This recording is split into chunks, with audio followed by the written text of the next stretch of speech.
एक शिक्षक होने के नाते मुझे कभी कभी संसार के कई देशों में यात्रा करने का अवसर प्राप्त होता है। प्रत्येक यात्रा से पहले मैं सदैव दो महत्वपूर्ण बातों को समझना सुनिश्चित करता हूँ।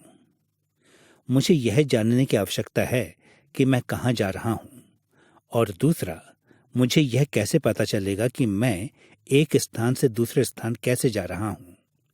क्या मुझे एक हवाई जहाज ले जाएगा? क्या मुझे एक बस पकड़नी पड़ेगी, या किसी अन्य तरह के परिवहन का उपयोग करना ठीक होगा?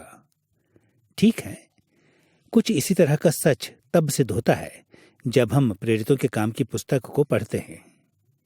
यह हमारी सहायता करती है कि कहानी किस दिशा की ओर बढ़ रही है और किस तरह की साहित्यिक तकनीकों या रणनीतियों को लूका हमें हमारे गंतव्य तक पहुंचने के लिए मार्गदर्शन में उपयोग करता है।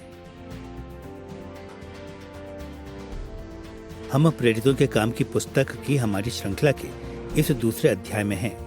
इस श्रृंखला में हम आरंभिक कलीसिया के विवरण की खोजबीन करेंगे, जिसमें यीशु की सेवकाई को जारी रखा गया है। हमने इस अध्याय का शीर्षक संरचना और विषय वस्तु के नाम से दिया है, क्योंकि हम उन तरीकों को देखेंगे जिनमें लूका ने इसकी सामग्री को और संदेश को सिखाने की चाहत से संगठित किया है। प्रेरितों के काम की पुस्तक की संरचना और विषय वस्तु के हमारे अन्वेषण को हम 3 भागों में विभाजित करेंगे। सबसे पहले हम इस पुस्तक की अलंकारिक रणनीति की जांच इस बात की ओर देखते हुए करेंगे कि कैसे लूका प्रेरितों के काम की पुस्तक को लिखता है, जो कि हमारे द्वारा इस पुस्तक के अनुवाद किए जाने के तरीके को प्रभावित करेगा। दूसरा, हम पुस्तक की विषय वस्तु की जांच इस सामग्री की व्यवस्था को देखते हुए और यह ध्यान देते हुए करेंगे कि इससे पहली शताब्दी में कैसे समझा गया होगा। और तीसरा, हम लूका के प्राचीन संदेश को हमारे दिनों में यह कैसे आधिकारिक तौर पर बात करता है के ऊपर ध्यान देते हुए इस पुस्तक के आधुनिक उपयोग के लिए एक नमूने का सुझाव देंगे। आइए सबसे पहले प्रेरितों के काम की पुस्तक की अलंकारिक रणनीति पर नजर डालते हैं। जब भी कभी हम बाइबल की एक पुस्तक को पढ़ते हैं तो यह समझना महत्वपूर्ण हो जाता है कि कैसे इसका लेखक उसके पाठकों को उसके दृष्टिकोण के बिंदुओं के लिए सम्मतपूर्ण तरीके के साथ उन्हें परिचित बनाता है। हमें इस तरह के प्रश्नों को पूछना चाहिए। क्यों लेखक ने इस पुस्तक को लिखा? कौन से आधिकारिक लेखों का उसने अपने दृष्टिकोण को स्थापित करने के लिए प्रयोग किया है? कैसे उसने अपने पाठकों को उचित निष्कर्ष तक पहुंचने के लिए मार्गदर्शन देने के लिए अपनी पुस्तक की रूपरेखा बनाई है? इन प्रश्नों का उत्तर कई तरह की अंतर्दृष्टि को उत्पन्न करता है, जिसके कारण हमें इन्हें नजरअंदाज नहीं करना चाहिए। जब हम प्रेरितों के काम की पुस्तक को पढ़ते हैं तो हम लूका की अलंकारिक रणनीति के 3 पहलुओं पर अपना ध्यान केंद्रित करेंगे। पहला, हम इसके घोषित उद्देश्य के बारे में बात करेंगे। दूसरा, हम इसके अधिकार पर निर्भरता का उल्लेख करेंगे। और तीसरा, हम इसके कुछ ढांचागत नमूनों के बारे में बात करेंगे जिन्हें इस पूरी पुस्तक में उपयोग किया गया है। आइए प्रेरितों के काम की पुस्तक को लिखने के लूका के घोषित उद्देश्य की जांच से आरंभ करें।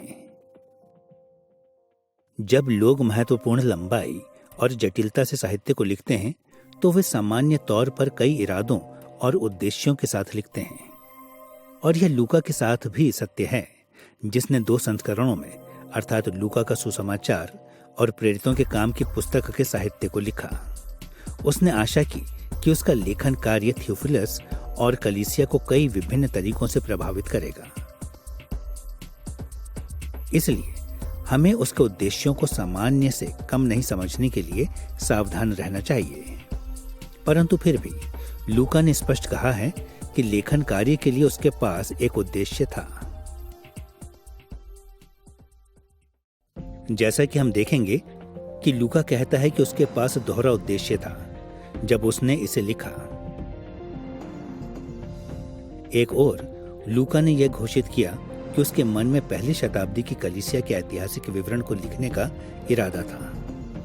एक सच्चे और विश्वसनीय इतिहास को लिखने की एक इच्छा थी, और दूसरी तरफ उसने यह घोषणा की कि उसके मन में कुछ विशेष महत्वपूर्ण धर्म वैज्ञानिक इरादे थे। सुसमाचार के संदेश की विशेषता और सत्यता को प्रमाणित और संचारित करने की एक इच्छा थी।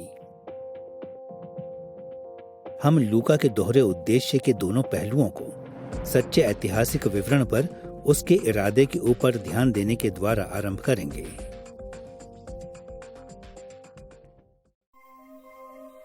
लूका अध्याय 1 पद 1 से 3 के सुसमाचार में अपनी प्रस्तावना में लूका ने यह इंगित किया है कि वह आरंभ की कलीसिया का इतिहास लिखने के लिए बहुत ज्यादा उत्सुक था। सुनिए वहां पर उसके शब्दों को। बहुतों ने उन बातों का जो हमारे बीच में बीती हैं, इतिहास लिखने में हाथ लगाया है, जैसा कि उन्होंने जो पहले ही से इन बातों के देखने वाले और वचन के सेवक थे, हम तक पहुंचाया। इसलिए हे श्रीमान थियोफिलस, मुझे भी यह उचित मालूम हुआ कि उन सब बातों का संपूर्ण हाल आरंभ से ठीक ठाक जांच करके उन्हें तेरे लिए क्रमानुसार लिखूं। इस संदर्भ में लूका की चिंता सच्चे इतिहास को लिखने में कई अर्थों से स्पष्ट है। उसका यह कहना कि उन बातों का जो हमारे बीच में बीती हैं का अर्थ यह है कि वे ऐतिहासिक घटनाएं जो घटित हो चुकी हैं। लूका यह भी उल्लेख करता है कि उसने इनके बारे में प्रत्यक्षदर्शियों अर्थात चश्मदीदों से विचार विमर्श किया है और सावधानी से जांच करके उनके विवरणों का वर्णन किया है। साथ ही उसने क्रमानुसार विवरण देने में सावधानी का उपयोग किया है, ताकि जिस सत्य की वह सूचना दे रहा है वह सच्चाई स्पष्ट रूप से और सही ढंग से संप्रेषित की जाए।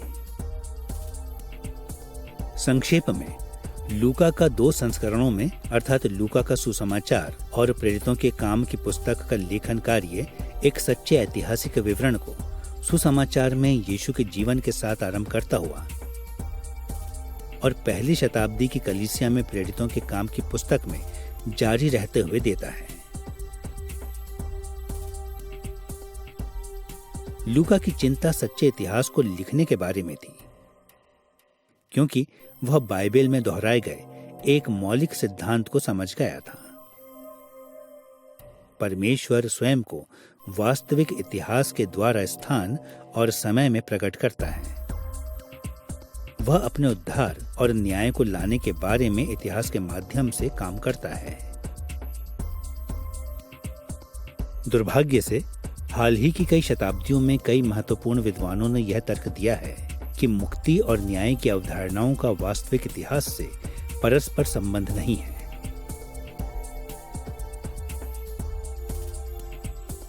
सामान्यतः उन्होंने यह निश्चय पूर्वक कहा है कि परमेश्वर के अलौकिक कार्य इतिहास वास्तविक स्थान और समय में प्रकट नहीं होते हैं। इसकी बजाय वे यह विश्वास करते हैं कि वास्तविक इतिहास केवल स्वाभाविक है, न कि अलौकिक। परिणाम स्वरूप जब आलोचनात्मक धर्मशास्त्री पवित्र शास्त्र में परमेश्वर के कार्यों के बारे में पढ़ते हैं, तो वे अक्सर इन विवरणों के साथ तथ्यहीन धार्मिक भावनाओं की एक तरह की अभिव्यक्ति के रूप में व्यवहार करते हैं, एक तरह से धार्मिक कपोल कथा के रूप में। परंतु लूका स्वयं स्पष्ट करता है कि वह कोई धार्मिक कपोल कथा को लिखने की कोशिश नहीं कर रहा था। उसका इरादा वास्तविक इतिहास के विवरण को देने का था। तथ्य तो यह है कि उसने इसे इस तरह से लिखा, यह उसके दावे को आसानी से सत्यापित करता या खंडन करता है। केवल मात्र एक उदाहरण के लिए लूका ने अपने लेखन कार्य को प्रसिद्ध ऐतिहासिक संदर्भों की सीमाओं के भीतर ही लिखा। प्रेरितों के काम की पुस्तक में उदाहरण के लिए हम इन पुरुषों के नाम को पाते हैं, जैसे कि गमलिएल अध्याय 5 पद 34 में, गल्लियो अध्याय 18 पद 12 में, फेलिक अध्याय 23 पद 26 में और फेस्तुस अध्याय 24 पद 27 में। यह सभी प्राचीन यहूदी और रोम के संसार में जाने पहचाने लोग थे। इन पुरुषों और अन्य ऐतिहासिक विवरण का उल्लेख करके लूका संभवतः अपने पाठकों को स्वतंत्र रूप से अपने शोध की जांच करने के लिए आसान बनता है। वे अन्यों के साथ इनके बारे में बात कर सकते थे जिन्हें इन लोगों और घटनाओं का ज्ञान था, और कुछ मामलों में वह एक ही विषयों पर दूसरों के लेखन को पढ़ सकता है। यदि लूका का विवरण तथ्य सम्मत नहीं होता तो शंकावादियों को इसका खंडन करना आसान हो गया होता। विशेष रूप से 19वीं शताब्दी के अंत के बाद से वैज्ञानिकों की एक संख्या ने कई अतिरिक्त बाइबल पाठ और अन्य पुरातात्विक विवरणों के साथ तुलना करके प्रेरितों के काम की पुस्तक की ऐतिहासिक सच्चाई की जांच की है। इन अध्ययनों में से बहुतों ने कई तरीकों से यह संकेत दिया है कि लूका एक विश्वसनीय इतिहासकार था, लेकिन समय हमें केवल एक जोड़ी विशिष्ट उदाहरण को उल्लेख करने की अनुमति देगा।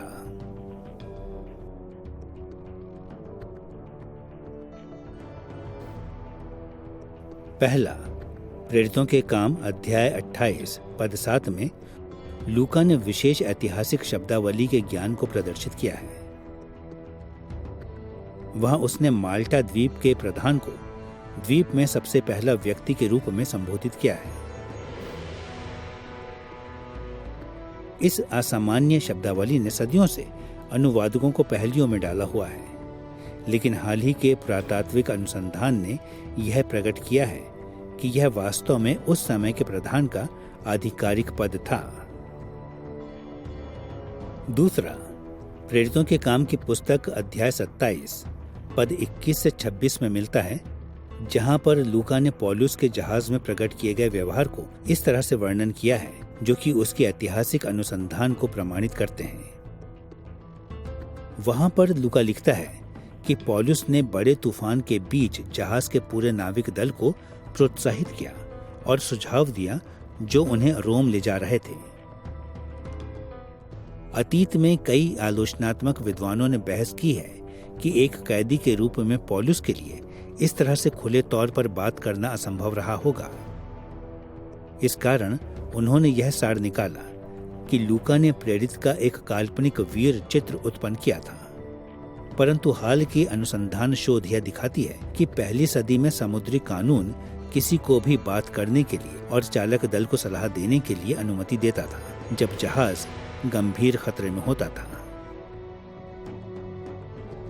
यह उदाहरण लूका की इतिहास के तथ्यों के प्रति निष्ठा को प्रदर्शित करते हैं और उसका इरादा वास्तविक ऐतिहासिक घटनाओं को लिखने का था, जो हमें यह स्मरण दिलाए कि परमेश्वर का शाश्वत सत्य किसी तरह जीवन की ठोस वास्तविकताओं से अलग नहीं है।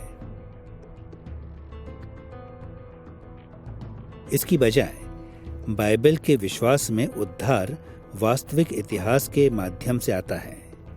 इसलिए ही लूका एक सच्चे ऐतिहासिक विवरण को लिखने के लिए चिंतित था।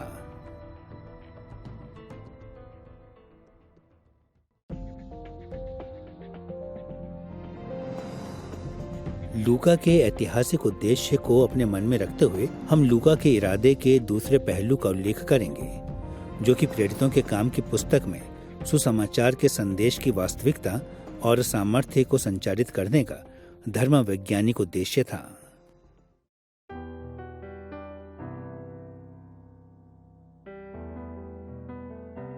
सुनिए लूका अध्याय 1 पद 3 से 4 में दिए गए उसके शब्दों को।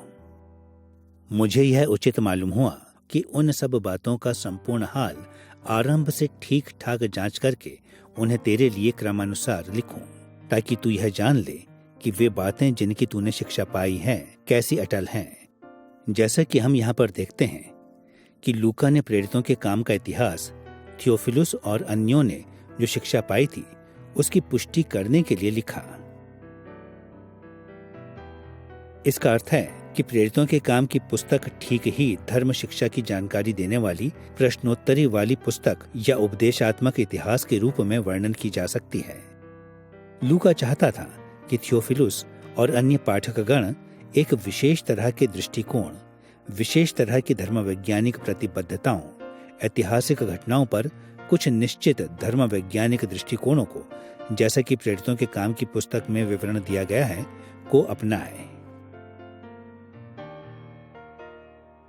जैसा कि हमने पहले के अध्याय में देखा, लूका ने इस संसार और संपूर्ण इतिहास को मसीह के प्रभुत्व और राज्य की नजरों से देखा। उसने पुराने नियम की आशा और प्रतिज्ञाओं को यीशु और उसकी कलीसिया में पूरा होते हुए देखा, और वह चाहता था कि थियोफिलुस भी आरंभ की कलीसिया के इतिहास की घटनाओं को इन्हीं नजरों से देखे कि कैसे मसीह परमेश्वर के आत्मा के द्वारा मसीह में परमेश्वर के राज्य को स्थापित करता और निरंतर स्थापित कर रहा है। इसलिए जब हम आज के समय में प्रेरितों के काम की पुस्तक को पढ़ते हैं, तो हमें सदैव ध्यान रखना है कि लूका केवल सच्चे तथ्यों का ही विवरण नहीं दे रहा था ताकि हम मात्र यह जाने कि बहुत पहले कौन सी घटनाएं घटी थी। इसकी बजाय वह हमारा ध्यान उन शिक्षाओं की ओर आकर्षित कर रहा था जो कि कलीसिया के लिए मूलभूत थी, अर्थात पवित्र आत्मा के माध्यम से मसीह के सतत काम करने के लिए विश्वसनीय गवाह। लूका के द्वारा घोषित दोहरे उद्देश्य को ध्यान में रखते हुए हम अब अलंकारिक रणनीति के एक दूसरे पहलू पर ध्यान देने के लिए तैयार हैं, जो कि अधिकार पर निर्भरता है। लूका ने यह दावा नहीं किया है कि उसने ऐतिहासिक और धर्म वैज्ञानिक सत्यों को स्वयं के अधिकार पर आधारित होकर लिखा है, परंतु इसकी बजाय उसने मसीही और प्रेरितों के अधिकार पर आधारित होकर इन्हें लिखा है। इस तरह से लूका ने सुसमाचार के लिए एक सच्चे गवाह के रूप में कार्य किया। एक बात प्रेरितों के काम की पुस्तक में आश्चर्य करने वाली है कि इसकी सामग्री उन लोगों के शब्दों और कार्यों से भरी हुई है जो मसीह के प्रत्यक्षदर्शी गवाह थे। जब मसीह का स्वर्गारोहण हुआ, तब उसने उसके प्रेरितों को उसके गवाहों के रूप में नामित किया और उस पर निर्भर रहते हुए उन्हें अधिकार दिया कि वे उसके राज्य के कार्य को जारी रखें। उसने समय समय पर उसके संदेश को भी प्रचार करने के लिए भविष्यवक्ताओं और कलीसिया के अन्य प्रमुख अगुवों को सशक्त किया।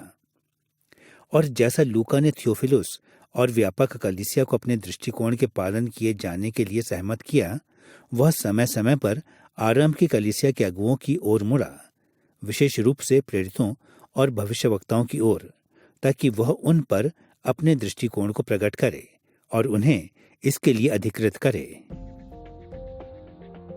और अधिक विस्तार में अधिकार पर लूका की निर्भरता का पता लगाने के लिए हम दो विषयों पर ध्यान केंद्रित करेंगे। सबसे पहले हम लूका के उन तरीकों पर ध्यान देंगे जिनमें उसने आधिकारिक शब्द को प्रयोग किया है, और दूसरा हम आधिकारिक कार्यों के लिए उसके संदर्भ को देखने के द्वारा इन पर विचार करेंगे। आइए लूका का शब्दों के ऊपर जोर दिए जाने से आरंभ करें जिन्होंने कलीसिया में अधिकार को संचालित किया। जैसा कि हमने पहले के अध्याय में उल्लेख किया है, लूका एक प्रेरित नहीं था। हो सकता है वह मसीह में उसके स्वर्गारोहण के बाद विश्वास में आया हो।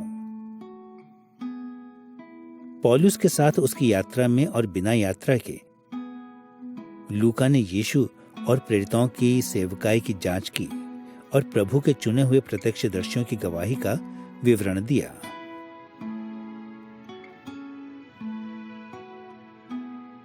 अब एक अर्थ में मसीह के सभी अनुयायी उसके गवाह हैं, परंतु जब कलीसिया स्थापित की जा रही थी, तब यीशु ने प्रेरितों को उसके अचूक गवाह होने के लिए अधिकृत किया था। वे ही ऐसे लोग थे जिन्हें उसकी इस पृथ्वी पर अनुपस्थित होने के बदले में स्थायी रूप से आधिकारिक गवाहों के तौर पर सेवा करने का अधिकार देकर नियुक्त किया गया था। इसके अलावा प्रभु ने भविष्यद्वक्ताओं और कलीसिया के अन्य आधिकारिक अगुवों को, जैसा कि लूका को, सामयिक आधार पर आधिकारिक तौर पर गवाही देने के लिए बुलाहट दी।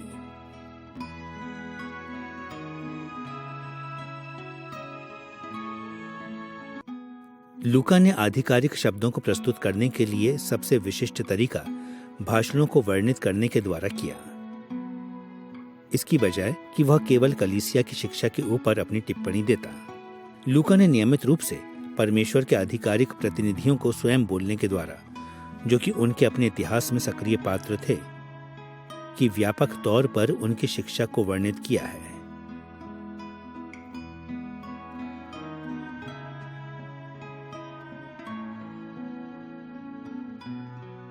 सच्चाई तो यह है कि लगभग 30% प्रेरितों के काम की सामग्री वाद विवाद, विचार विमर्श, व्यक्तिगत भाषण, संदेशों और अन्य तरह के मौखिक प्रस्तुतिकरण से मिलकर संगठित हुई है। हो सकता है कि यह अन्य किसी प्राचीन आख्यान की भाषण सामग्री से बहुत ज्यादा उच्च मात्रा में हो, जो हमें इतिहास में मिलती है। ऐसा इसलिए है क्योंकि लूका की निर्भरता का अधिकार उन भाषणों के ऊपर था जिन्हें प्रेरितों ने दिया था। कुल मिलाकर प्रेरितों के काम की पुस्तक में 24 भाषण मिलते हैं। पतरस की ओर से 8, पौलुस की ओर से 9, स्तिफनुस की ओर से 1, याकूब की ओर से 1 और 8 कुछ अन्यों से। और इनमें से विशाल बहुमत प्रेरितों द्वारा दिए हुए भाषणों का है। बाकी ज्यादातर भविष्यवक्ताओं और कलीसिया के प्रमुख अगुओं द्वारा मिलकर बना है। परंतु यह क्यों महत्वपूर्ण है? प्रेरितों के काम की पुस्तक के भाषण हमें यह बताते हैं कि आरंभ की कलीसिया के अगुवे कौन थे और उन्होंने कई विषयों के ऊपर क्या सोचा।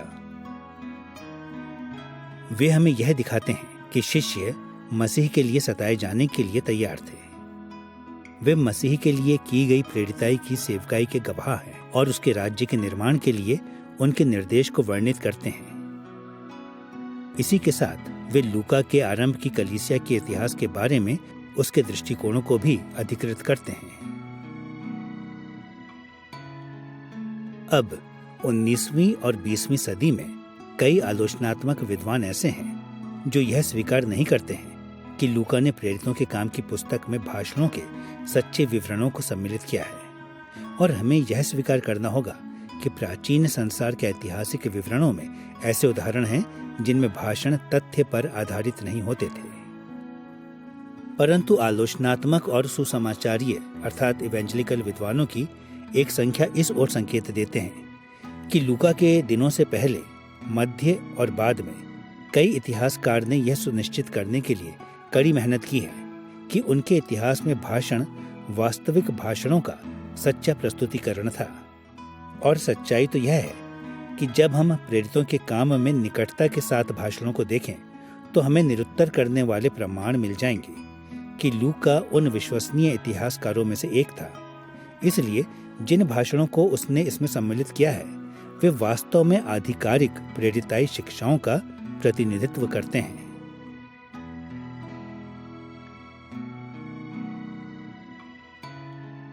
हमें प्राथमिक तौर पर प्रेरितों के काम की पुस्तक में पाए जाने वाले भाषणों के विवरणों में भरोसा है, क्योंकि लूका पवित्र आत्मा के द्वारा एक अचूक और आधिकारिक इतिहास लिखने के लिए प्रेरित था।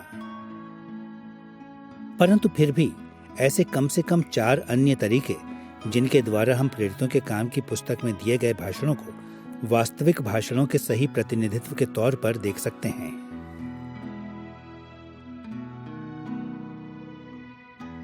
सबसे पहला, भाषणों की अपनी शैली है। प्रेरितों के काम की पुस्तक के अन्य भागों से तुलना करने के द्वारा वे स्वाभाविक एक सरल शैली के साथ जान पड़ते हैं। उनमें से कुछ रूखी, अशिक्षित यूनानी भाषा का उपयोग करते हैं। यह दिखाता है कि लूका जो कुछ वास्तव में वक्ताओं ने बोला उसे ही लिखने की चिंतित था, इसकी बजाय कि वह उनके भाषणों को संशोधित करता और इसके साथ कुछ परिवर्तित करता। दूसरा, भाषण सही तरह से उनसे संबंधित संदर्भों में बहुत अच्छी तरह अनुकूल था। प्रत्येक भाषण वक्ता और श्रोताओं के अनुरूप है। उदाहरण के लिए प्रेरितों के काम की पुस्तक अध्याय 4 में पतरस एक लंगड़े व्यक्ति को चंगा करने के बाद यहूदी अगुवों से बात करता है। यद्यपि उसके भाषण में मसीह में उद्धार की घोषणा की गई है, जिसे हम हो सकता है कि ऐसी आशा करें कि मानो इसे लूका ने आविष्कृत किया था। पतरस ने उसके शब्दों को प्रमाणित करने के लिए प्रत्यक्ष में ही चंगाई का उपयोग किया। इसके अलावा अविश्वासी यहूदी अगुवे पतरस का विरोध नहीं कर सके, क्योंकि उन्होंने स्वयं चंगाई को घटित होते हुए देखा था। बिल्कुल इसी तरह में पौलुस के भाषण उनके संबंधित संदर्भों को दर्शाते हैं।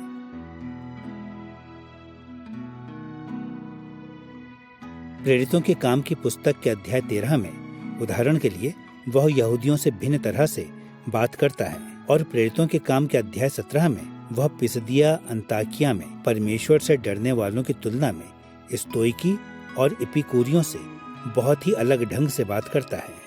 तीसरा, प्रत्येक भाषण इसके वक्ता के व्यक्तित्व को दर्शाता है। जबकि सामान्य विषयों की आशा की जा सकती है, प्रत्येक वक्ता चारित्रिक विशेषताओं को प्रदर्शित करता है। उदाहरण के रूप में पौलुस की इफिसियों के अगुओं को प्रेरितों के काम के अध्याय 20 में दिए गए भाषण में पौलुस के कई पत्रों में पाए जाने वाले कई समानताएं हैं। यह एक ऐसा भाषण है जिसे हम इन पत्रों के लेखक से प्राप्त करने की आशा करते हैं। चौथा, कुछ स्थानों में लूका स्पष्ट तौर पर कहता है कि उसने कुछ निश्चित भाषणों को संक्षिप्त किया या उनका सार दिया है। उदाहरण के लिए प्रेरितों के काम अध्याय 2 पद 40 में वह यह उल्लेख करता है कि पतरस ने कई अन्य शब्दों को भी बोला। यह हम में विश्वास उत्पन्न करता है कि लूका का लक्ष्य सामान्य रूप से वास्तविक भाषण को उनके मूल संदर्भों में पूर्ण प्रस्तुतिकरण के लिए प्रदान करना था। इन और अन्य कई तरीकों से हम आश्वस्त हो सकते हैं कि लूका ने ऐतिहासिक तौर पर सच्चे भाषणों को प्रदान किया। उसने प्रेरितों की काम की पुस्तक में अपने उद्देश्यों की प्राप्ति के लिए इन्हें ना तो आविष्कृत किया और ना ही इन्हें गढ़ा। इसकी बजाय वह अपनी टिप्पणियों और कथा विस्तारण के लिए अपने अधिकार को प्रेरितों के वास्तविक आधिकारिक गवाहों पर आधारित करता है। आधिकारिक शब्दों को वर्णित करने के अलावा लूका ने आरंभ की कलीसिया में प्रेरितों के काम की पुस्तक में अपने धर्म वैज्ञानिक संदेश को अवगत कराने के लिए आधिकारिक कार्यों के ऊपर भी निर्भर किया।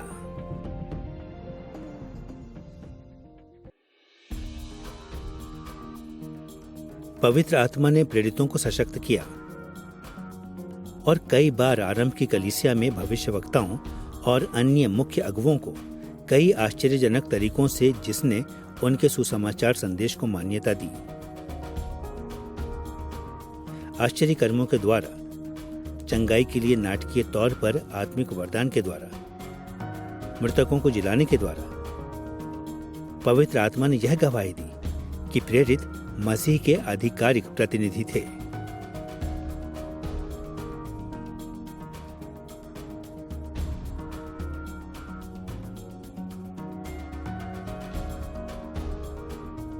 प्रेरितों के काम अध्याय 13 पद 7 से 12 पर ध्यान दें, जहां पौलुस की सेवकाई को पाफुस के राज्यपाल के सामने मान्यता मिली। सुनिए लूका के वहां दिए गए इस विवरण को। वह हाकिम सिरगियुस पौलुस के साथ था, जो कि एक बुद्धिमान पुरुष था। उसने बरनबास और शाऊल को अपने पास बुलाकर परमेश्वर का वचन सुनना चाहा, परंतु इलीमास टोन्हे ने उनका विरोध करके हाकिम को विश्वास करने से रोकना चाहा। तब पौलुस ने पवित्र आत्मा से परिपूर्ण हो उसकी ओर टकटकी लगाकर देखा और कहा, प्रभु का हाथ तुझ पर लगा है और तू कुछ समय तक अंधा रहेगा और सूर्य को ना देखेगा। तब तुरंत धुंधलापन और अंधेरा उस पर छा गया और वह इधर उधर टटोलने लगा ताकि कोई उसका हाथ पकड़ के ले चले।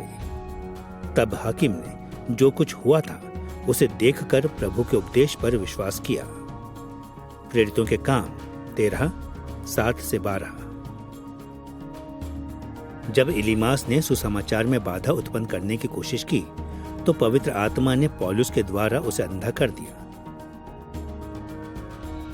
और पौलुस की शिक्षाओं और कार्यों ने राज्यपाल को सहमत कर लिया कि उसके द्वारा प्रचार किया हुआ सुसमाचार सच्चा था।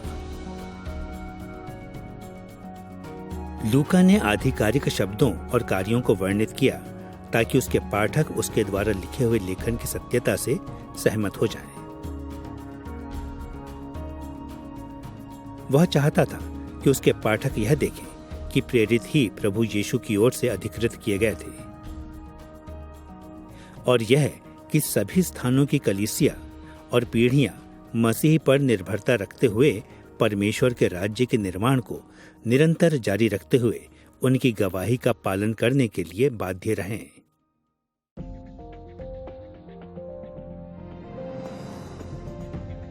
अब क्योंकि हमने लूका के घोषित उद्देश्य और अधिकार पर निर्भरता को देख लिया है, इसलिए हम लूका की अलंकारिक रणनीति के तीसरे आयाम को देखने के लिए तैयार हैं, जो ढांचागत नमूने से है जिसे लूका ने प्रेरितों के काम की पूरी पुस्तक में प्रयोग किया है।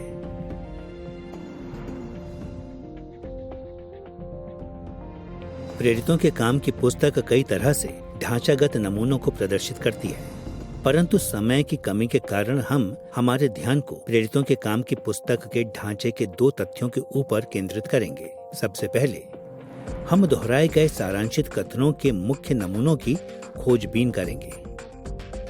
दूसरा, हम कलीसियाई विकास के नमूनों को देखेंगे जो कि प्रेरितों के काम की पुस्तक में प्रकट होते हैं। आइए लूका द्वारा जिस सारांशित कथनों का प्रयोग किया गया उनके साथ आरंभ करें। बाइबल के लेखक विभिन्न स्तरों पर अपनी उपस्थिति को कथा में दर्शाने के लिए जाने जाते हैं। कई बार सभी तरह के व्यावहारिक उद्देश्यों के लिए वे एक कहानी की कार्रवाई के पीछे स्वयं को छुपा लेते हैं। अन्य समयों में वे उनके विवरण में स्पष्ट टिप्पणी करने के लिए आगे कदम बढ़ा देते हैं कि क्या होगा। हम इस बाद वाली तकनीक को ग्रंथकार की टिप्पणियों के रूप में लेते हैं। लूका ने प्रेरितों के काम की पुस्तक में ऐसी कई ग्रंथकारिक टिप्पणियों को किया है। उसने पृष्ठभूमि की जानकारी दी है, पात्रों के हृदयों के इरादों को प्रकाशित किया है, समयावधि का विवरण और इसी तरह की अन्य बातों को दिया है। उसने ऐसा इसलिए किया ताकि वह यह सुनिश्चित कर सके कि उसका संदेश स्पष्ट और ईमानदारी से प्रस्तुत किया गया है। वह अक्सर अपनी पुस्तक में घटनाओं पर टिप्पणी सारांशित कथनों के माध्यम से करता है। बहुत सारे पाठकों ने यह ध्यान दिया है कि प्रेरितों के काम की पुस्तक सुसमाचार की प्रगति को यरूशलेम से आगे की ओर करती है और कई स्थानों पर समय समय पर लूका ने उन बिंदुओं पर घटनाओं को सारांशित करने के लिए स्वयं को रोका है। हम इस बात की पता लगाएंगे कि लूका ने कैसे उसके इतिहास में 6 समयावधियों के लिए सारांशित कथनों के लिए प्रयोग किया है। यरूशलेम में, यहूदिया और सामरिया में सुसमाचार की सफलता, सामरिया से सीरिया अंताकिया तक, साइप्रस, फ्रूगिया और गलातिया में, एशिया, मकिदुनिया और अखाया में, और यरूशलेम से रोम की ओर। उदाहरण के लिए देखें प्रेरितों के काम अध्याय 5 पद 42 को, जहां लूका ने कलीसिया की सफलता और उसके कार्यों को इन शब्दों के साथ सार दिया है।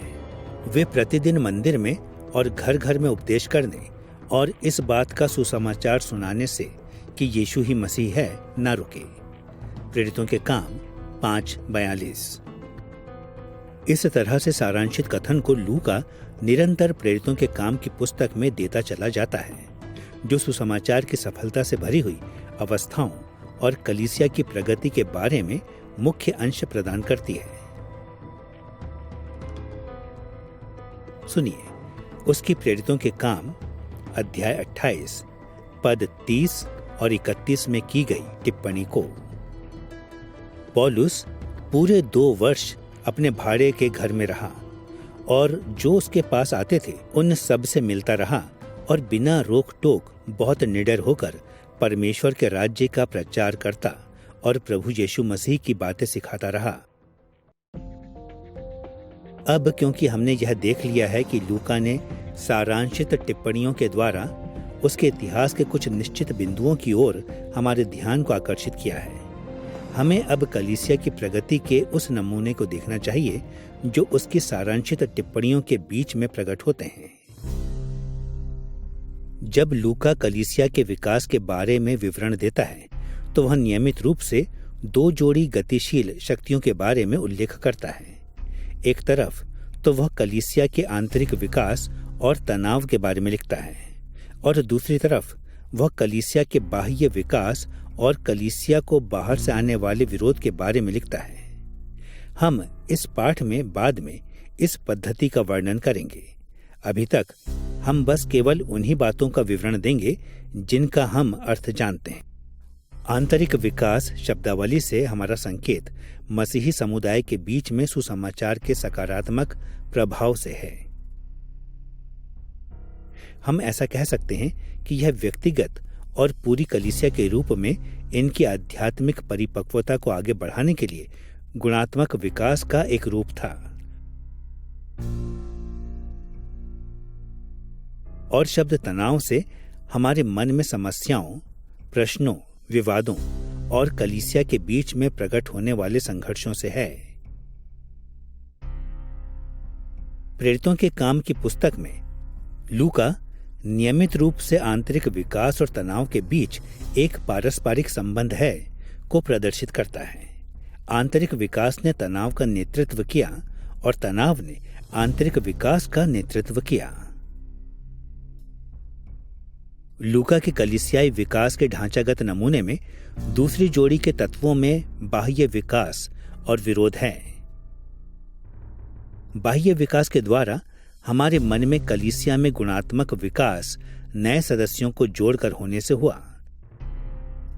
विकास का यह रूप मात्रात्मक था और शब्द विरोध से हम इस तथ्य की ओर संकेत कर रहे हैं कि संघर्ष नियमित रूप से कलीसिया और अविश्वासी संसार के बीच में उठ खड़े हुए जब अविश्वासियों ने सुसमाचार के प्रति नकारात्मक प्रतिक्रिया प्रकट की। एक बार फिर से प्रेरितों के काम की पुस्तक में दो विचारों के बीच एक पारस्परिक संबंध है। बाहरी विकास ने कभी कभी विरोध को नेतृत्व दिया और विरोध ने समय पर बाहरी विकास को नेतृत्व दिया। इसके अलावा लूका ने अक्सर यह प्रदर्शित किया कि इन दोनों जोड़ों के बीच में एक पारस्परिक संबंध है। एक तरफ तो आंतरिक विकास और तनाव है और दूसरी तरफ बाह्य विकास और विरोध है। दूसरे शब्दों में लूका नियमित रूप से आंतरिक विकास और तनाव का संकेत करता है कि इससे बाह्य विकास और विरोध उत्पन्न होता है और यह बाह्य विकास और विरोध आंतरिक विकास और तनाव का कारण होता है। जैसा कि हम इस अध्याय में बाद में देखेंगे कि कलीसियाई विकास के नमूने नियमित रूप से इतने ज्यादा बार प्रकट होते हैं कि ये प्रेरितों के काम की पुस्तक के लिए वैचारिक ढांचे या कंकाल की तरह कार्य करते हैं। जिस सार को लूका ने इसकी पूरी पुस्तक में व्याख्या दी है वह यह है कि प्रेरितों के काम की पुस्तक का प्रत्येक मुख्य खंड सुसमाचार के विकास को दर्शाता है जब यह आरंभ की कलीसिया की गवाही के द्वारा फैलता चला गया। और सिर्फ कल्पना कीजिए कि इन कथनों का थियोफिलुस और अन्य जो लूका की पुस्तक को पढ़ते हैं पर कितना प्रभाव पड़ा होगा। उन्होंने प्रत्येक स्थान पर विश्वासियों को उत्साहित किया होगा कि भले ही कितना ज्यादा तनाव या कितना ज्यादा भयानक विरोध क्यों ना हो, इससे कोई फर्क नहीं पड़ता है। परमेश्वर सदैव कलीसिया के आंतरिक और बाह्य विकास के लिए सुसमाचार के माध्यम से काम कर रहा है। उनका झुकाव इस ओर हुआ होगा कि आरंभ के विश्वासियों ने सारे इतिहास को इस दृष्टिकोण से पढ़ा होगा और यह सुनिश्चित किया होगा कि यदि वे प्रभु और उद्धारकर्ता के प्रति विश्वास योग्य गवाह बने रहे तो वे उनके दिनों में भी सुसमाचार के विकास को देखेंगे, भले ही वहां पर आंतरिक और बाह्य समस्याएं क्यों ना हों। लूका की अलंकारिक रणनीति के कुछ केंद्रीय आयामों को ध्यान में रखते हुए अब हम हमारे दूसरे विषय की ओर मुड़ते हैं, प्रेरितों के काम की पुस्तक की विषय सूची की ओर। कई ऐसे तरीके हैं जिनके द्वारा इस पुस्तक की सामग्री को संक्षेप में प्रस्तुत किया जा सकता है। हम उस तरीके पर ध्यान केंद्रित करेंगे जिसके द्वारा लूका ने कलीसियाई विकास के बारे में व्याख्या पृथ्वी पर परमेश्वर के राज्य के आंशिक प्रकटीकरण के रूप में किया है। लूका रचित 2 संस्करणीय लेखन कार्य अर्थात लूका का सुसमाचार और प्रेरितों का काम व्याख्या करता है कि कैसे यीशु परमेश्वर के राज्य को पृथ्वी पर सुसमाचार की घोषणा के माध्यम से लाया और उसका निर्माण करने लगा। उसके सुसमाचार में लूका ने उन नींवों के बारे में विवरण दिया है जिन्हें यीशु ने उसकी पार्थिव सेवकाई के मध्य में डाला था। और प्रेरितों के काम की पुस्तक में लूका यह व्याख्या करता है कि कैसे यीशु ने पवित्र आत्मा को प्रेरितों को सशक्त करने के लिए उन पर और कलीसिया पर उसके राज्य के निर्माण के कार्य को निरंतर करने के लिए उंडेल दिया। इस तरह से परमेश्वर के राज्य की कहानी लूका के 2 संस्करणों में एक व्यापक कहानी है। इसलिए जैसा कि हम प्रेरितों के काम की पुस्तक की विषय सूची का पता लगाते हैं, हम राज्य के निरंतर विस्तार को प्रेरितों के नेतृत्व में चलते रहने के ऊपर विशेष ध्यान देंगे। जब यीशु ने प्रेरितों के काम अध्याय 1 पद 8 में प्रेरितों को अधिकृत किया तो उसने उन्हें उसके गवाह होने का निर्देश दिया कि वे सबसे पहले यरूशलेम में सुसमाचार की घोषणा करें और फिर बाकी के संसार में से फैला दें। सुनिए एक बार फिर से प्रेरितों के काम अध्याय 1 पद 8 में प्रेरितों को यीशु के कहे हुए शब्दों को। परंतु जब पवित्र आत्मा तुम पर आएगा तब तुम सामर्थ्य पाओगे और यरूशलेम और सारे यहूदिया और सारे सामरिया में और पृथ्वी की छोर तक मेरे गवाह होगे। यहां यीशु ने कलीसिया के द्वारा सुसमाचार की गवाह के लिए एक भौगोलिक रणनीति को उन्हें दिया। पवित्र आत्मा के द्वारा सामर्थ पाए हुए प्रेरित यरूशलेम में गवाही देने लगे और फिर सुसमाचार को यहूदिया और सामरिया में और अंततः पृथ्वी की छोर तक ले गए। वे जहां कहीं गए वहां सुसमाचार का विस्तार किया।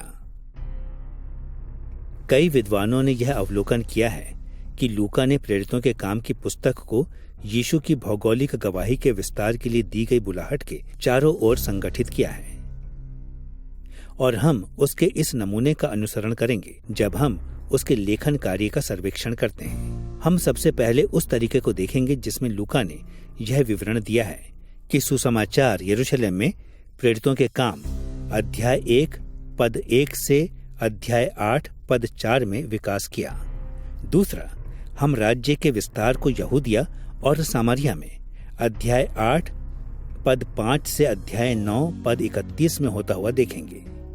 और तीसरा, हम यह ध्यान देंगे कि किस तरह से कलीसिया ने पृथ्वी की छोर तक अध्याय 9 पद 32 से अध्याय 28 पद 31 में सुसमाचार को फैला दिया। क्योंकि तीसरा खंड अत्यंत लंबा है, इसलिए हम इस पर ज्यादा ध्यान लूका के द्वारा सारांशित कथनों के द्वारा विकास की 4 अवस्थाओं के सुझाव पर ध्यान केंद्रित करते हुए देंगे जिन्हें हमने पहले ही देख लिया है। सबसे पहले अध्याय 9 पद 32 से अध्याय 12 पद 25 में फिनीके, कुप्रुस और अंताकिया। दूसरा, अध्याय 13 पद 1 से अध्याय 15 पद 35 में कुप्रुस, फ्रूगिया और गलातिया। तीसरा, अध्याय 15 पद 36 से अध्याय 21 पद 16 में एशिया, मकिदुनिया और अखाया में।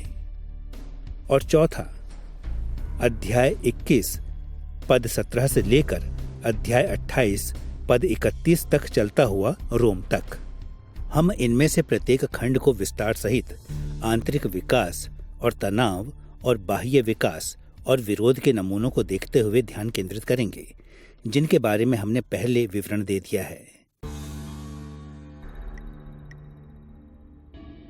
आइए हम जिस तरीके से यरूशलेम में राज्य प्रेरितों के काम अध्याय 1 पद 1 से अध्याय 8 पद 4 में प्रेरितों की गवाही के द्वारा सुसमाचार के द्वारा स्थापित हुआ से आरंभ करें।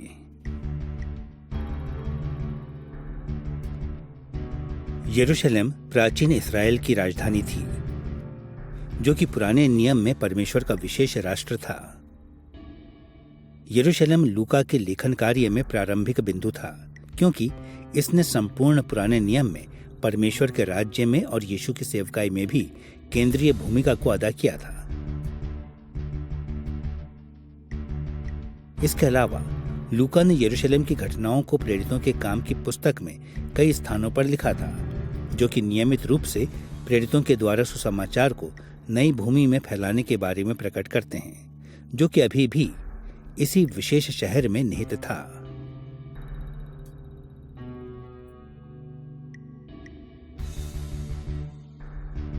लूका ने विवरण दिया कि राज्य का विकास यरूशलेम में सुसमाचार के द्वारा 4 मुख्य समूहों में हुआ। सबसे पहले आत्मा का पूर्वानुमान और उंडेले जाने, जो कि प्रेरितों के काम अध्याय 1 और 2 में मिलता है। पतरस का मंदिर में दिया हुआ संदेश और बाद में आने वाला सताव प्रेरितों के काम अध्याय 3 से 4 में मिलता है। तीसरा हनन्याह और सफीरा की कहानी और उसके बाद आने वाले सताव, जो कि प्रेरितों के काम अध्याय 5 में मिलता है। और चौथा सेवकों का चुनाव और उसके बाद आने वाला सताव, जो कि प्रेरितों के काम अध्याय 6 पद 1 से अध्याय 8 पद 4 में मिलता है। उदाहरण के द्वारा आंतरिक विकास कई जानी पहचानी घटनाओं में प्रकट होता है, जो कि यरूशलेम में घटित हुई, जैसा कि प्रेरितों के काम अध्याय 1 में प्रेरितों का अधिकृत किया जाना, प्रेरितों के काम अध्याय 2 में पवित्र आत्मा का पिन्तेकुस्त के दिन उंडेला जाना, यरूशलेम में आश्चर्य कर्म का अनुभव, विशेषकर पतरस के द्वारा प्रेरितों के काम अध्याय 3, 4 और 5 में। इसी समय हम कई तरह से मसीही समुदाय में तनाव को देखते हैं, जिसमें ये सम्मिलित है। प्रेरितों के काम अध्याय 1 में वह प्रश्न कि कौन 12वां प्रेरित बनेगा, हनन्याह और सफीरा के द्वारा पैसे के लिए बोला गया झूठ, जिसे उन्होंने प्रेरितों के काम अध्याय 5 में दान में दिया था, और प्रेरितों के काम अध्याय 6 में यूनानी विधवाओं के साथ किया जाने वाला पक्षपात। इससे भी आगे लूका की यरूशलेम में सुसमाचार के लिए दी गई गवाही भी बाह्य विकास और विरोध के नमूने का उपयोग करती है। उदाहरण के लिए पिन्तेकुस्त के दिन लगभग 3000 लोग प्रेरितों के काम अध्याय 2 में कलीसिया में जोड़े गए। कलीसिया की सदस्यता लगभग 5000 तक बढ़ गई जब यूहन्ना और पतरस को प्रेरितों के काम अध्याय 4 में बंदी गृह में डाल दिया गया, और कई यहूदी याजक प्रेरितों के काम अध्याय 6 में कलीसिया में जुड़ गए। परंतु फिर भी, जैसा कि हमने पहले ही सुझाव दिया है, ये बाह्य विकास अक्सर अविश्वासी संसार के कारण शक्तिशाली विरोध के द्वारा आया, जैसे कि प्रेरितों के काम अध्याय 5 में पतरस और यूहन्ना का पकड़ा जाना और मारा जाना, प्रेरितों के काम अध्याय 7 में स्तिफनुस का शहीद होना, और प्रेरितों के काम अध्याय 8 में यरूशलेम से कलीसिया पर सताव आने के बाद बिखर जाना। हो सकता है कि आंतरिक तनाव और बाह्य विरोध के कारण नई कलीसिया को हतोत्साहित होने की हम आशा कर सकते हैं, परंतु पवित्र आत्मा की सामर्थ्य की अधीनता में वास्तविकता इसके बिल्कुल विपरीत थी। सुसमाचार की गवाही बड़ी निर्बाध गति से आगे बढ़ती रही। अंततः बिना किसी रुकावट के इसका विकास होता रहा।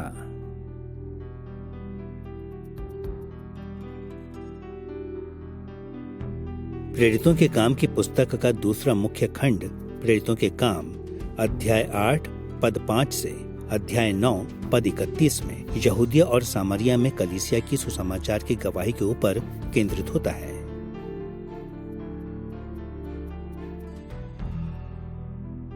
यहूदिया और सामरिया का क्षेत्र कच्चे तौर पर पुराने नियम में इस्राएल को दी गई प्रतिज्ञा की हुई भूमि के दक्षिणी और उत्तरी क्षेत्रों के लिए लगभग बराबर थे।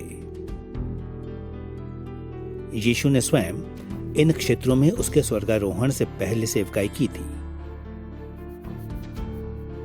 लूका की यहूदिया और सामरिया पर दिए गए ध्यानाकर्षण को कहानियों के दो मुख्य समूहों में बांटा जा सकता है।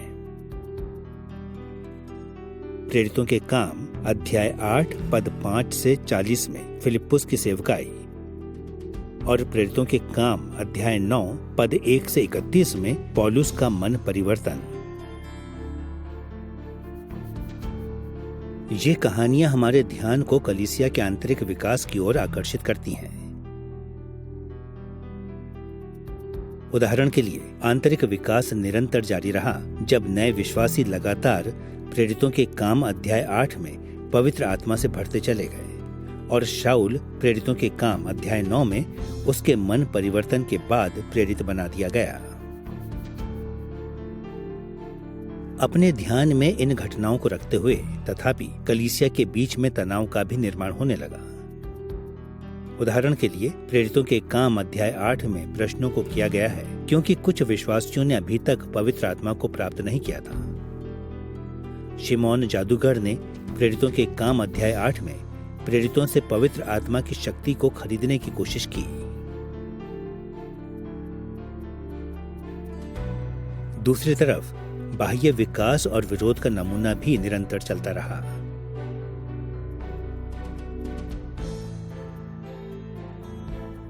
उदाहरण के लिए यहूदिया और सामरिया में इन घटनाओं जैसे कि कई नए लोग फिलिप्पुस की सुसमाचारीय सेवकाई के द्वारा और प्रेरितों के काम अध्याय 9 में पौलुस के मन परिवर्तन के द्वारा कलीसिया निरंतर गुणात्मक तौर पर विकास करती चली गई।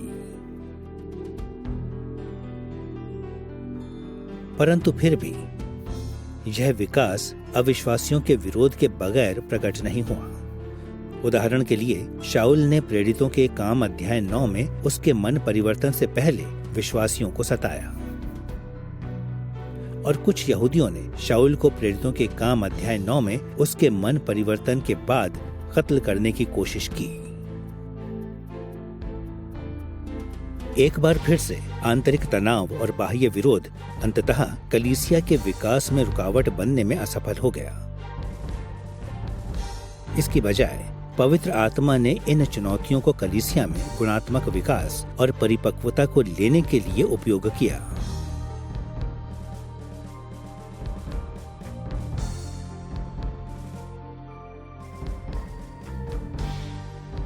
प्रेरितों के काम का तीसरा मुख्य खंड यह व्याख्या देता है कि कैसे सुसमाचार प्रतिज्ञात भूमि की सीमाओं से आगे की ओर विस्तार करके पृथ्वी की छोर तक पहुंच गया, जैसा कि उस समय के संसार को जानकारी थी। जैसा कि हमने उल्लेख किया है कि हम इस खंड को ज्यादा विस्तार अध्याय 9 पद 32 से अध्याय 12 पद 25 में फिनीके, कुप्रुस और अंताकिया में सुसमाचार के फैलने से आरंभ करते हुए देखेंगे।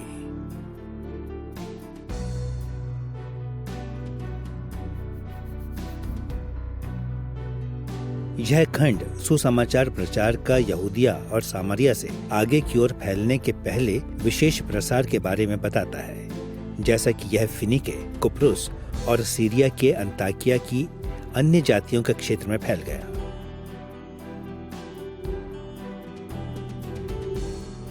प्रेरितों के काम के इस खंड में हम पतरस की प्रेरितों के काम अध्याय 9 पद 32 से 43 में लुद्दा और याफा में, पतरस की अन्य जाति कुरनेलियुस के यहाँ कैसरिया में अध्याय 10 पद 1 से अध्याय 11 पद 18 में की गई सेवकाई के बारे में,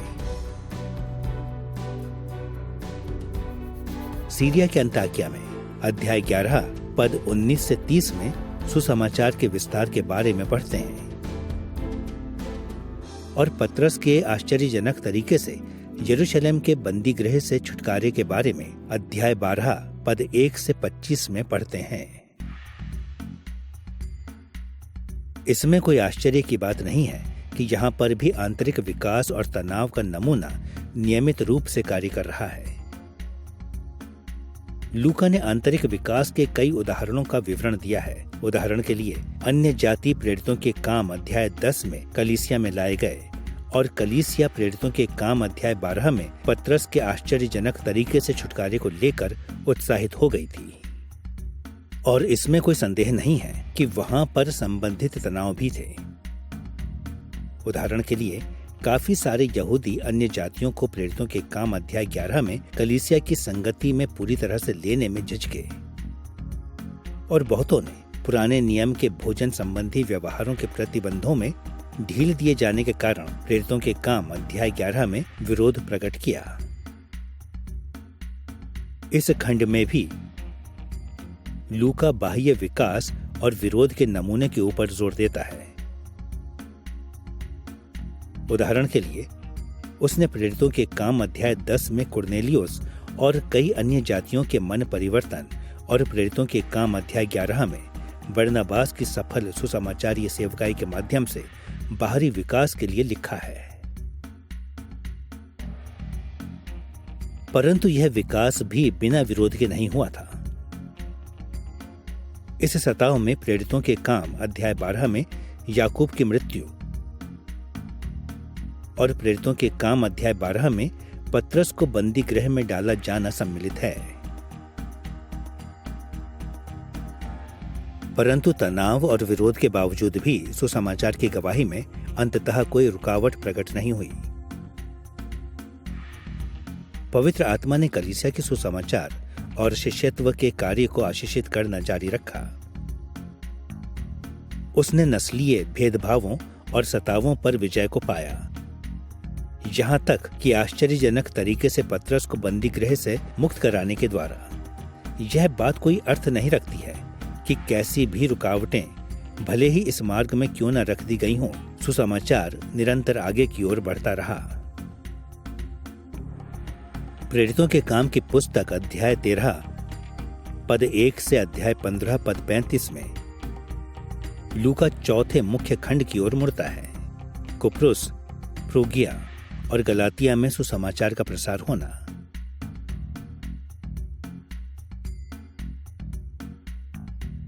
इस खंड में सुसमाचार यरूशलेम, यहूदिया और समारिया से आगे की ओर बढ़ता हुआ एशिया माइनर के पूर्वी क्षेत्रों में फैल गया।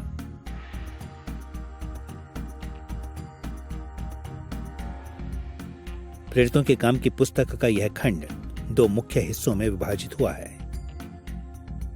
पौलुस की पहली मिशनरी यात्रा, जो कि प्रेरितों के काम अध्याय 13 पद 1 से अध्याय 14 पद 28 में पाई जाती है, और प्रेरितों के काम अध्याय 15 पद 1 से 35 में यरूशलेम की महासभा।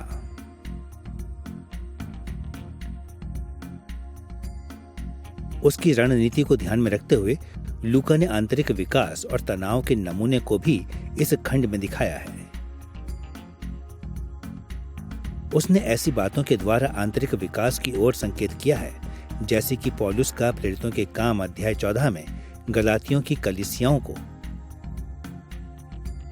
और यरूशलेम में महासभा के उस निर्णय को उत्साहित करना, जिसमें अन्य जातियों को मसीह में आने के समय खतने की आवश्यकता से मुक्त करना, जो कि प्रेरितों के काम अध्याय 15 में पाया जाता है। लूका ने इस खंड में आंतरिक तनाव का भी उल्लेख किया है, विशेषकर जब उसने अन्य जाति से आए हुए लोगों की व्यावहारिक परेशानियों के बारे में लिखा है। यहूदियों और अन्य जाति विश्वासियों में तनाव खतने और प्रेरितों के काम अध्याय 15 में यहूदी परंपरा अनुसार भोजन संबंधी कठोरता के नियमों को लेकर उत्पन्न हुई थी।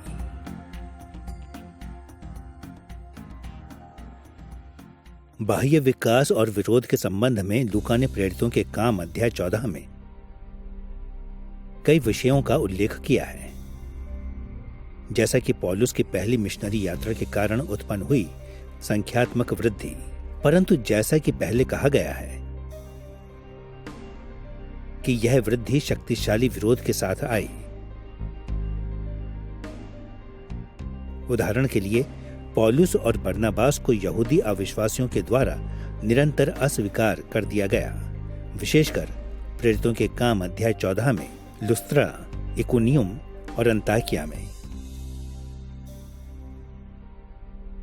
परंतु फिर भी पवित्र आत्मा निरंतर कलीसिया को आगे की ओर बढ़ाता रहा और उसके लोगों के मार्ग में आने वाली प्रत्येक बाधा पर विजय प्राप्त करता गया। न रुकने वाला सुसमाचार निरंतर परमेश्वर के उद्देश्यों को स्थापित करता चला गया।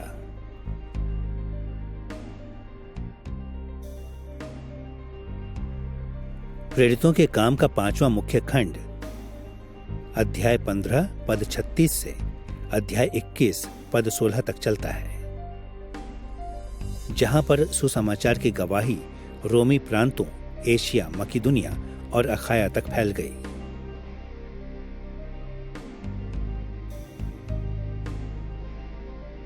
प्रेरितों के काम का यह खंड पौलुस की दूसरी और तीसरी मिशनरी यात्राओं के ऊपर ध्यान केंद्रित करता है। इस समय के मध्य में पौलुस पूर्वी एशिया माइनर में से होता हुआ यात्रा करता है, जैसा कि उसने पहले की थी, परंतु फिर वह एशिया के पश्चिमी एशिया माइनर के प्रांत की ओर बढ़ता है और एजियन सागर को पार करता हुआ मकिदुनिया और अखाया, आज के आधुनिक दिन के यूनान के कई शहरों में आता है।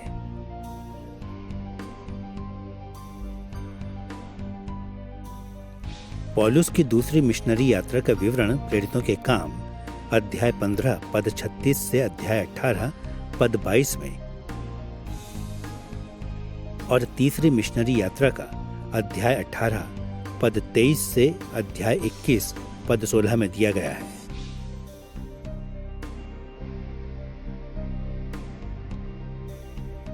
इस नमूने में, जो कि अब तक अच्छी तरह से परिचित हो जाना चाहिए, यह अध्याय आंतरिक विकास और तनाव के बीच के संबंध पर जोर डालते हैं।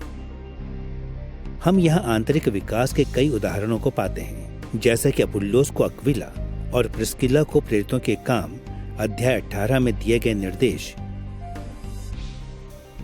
और पौलुस ने इफिसुस को यहूदी सभाघर में शिक्षा को और प्रेरितों के काम अध्याय 19 में तुरन्नुस की पाठशाला में दिए गए भाषणों को दिया।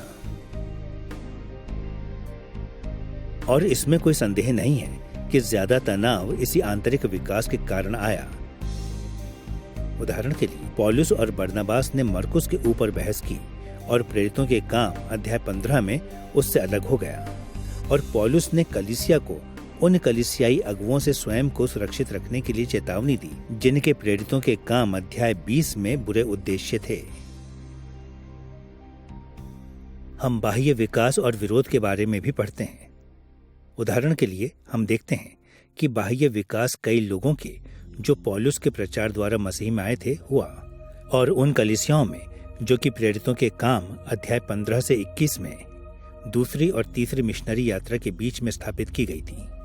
परंतु इसी के साथ हम विरोध को भी देखते हैं, जैसे कि गुस्से से भरी हुई भीड़ जिसने पौलुस की हत्या करने की कोशिश की, और यहूदी ज़ेलोती जिन्होंने पौलुस को एक शहर से दूसरे शहर में सताया, जो कि हमें प्रेरितों के काम अध्याय 17 और 20 में मिलता है। एक बार फिर से लूका यह दिखाता है कि सुसमाचार प्रभावशाली तरीके से पूरे संसार में फैलता चला गया, परंतु वे पवित्र आत्मा की सामर्थ्य से सशक्त किए हुए सुसमाचार के गवाहों को इसके प्रसार करने से नहीं रोक सके।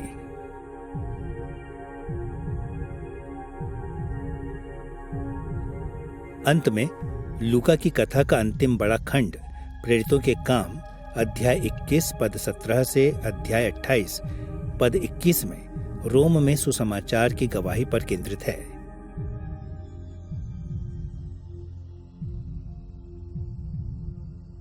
यह खंड पौलुस की यात्रा को यरूशलेम से आरंभ करता हुआ और तब उसके बाद उसकी गिरफ्तारी, कारावास और रोम में हस्तांतरण करने पर केंद्रित है।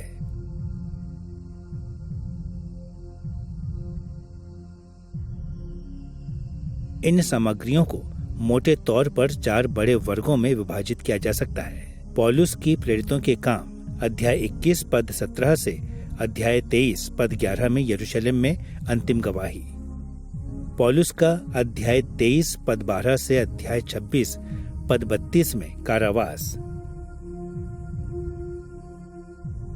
उसकी रोम के लिए अध्याय 27 पद 1 से अध्याय 28 पद 14 में कठिन यात्रा, और अंत में अध्याय 28 पद 15 से 31 में उसकी गवाही।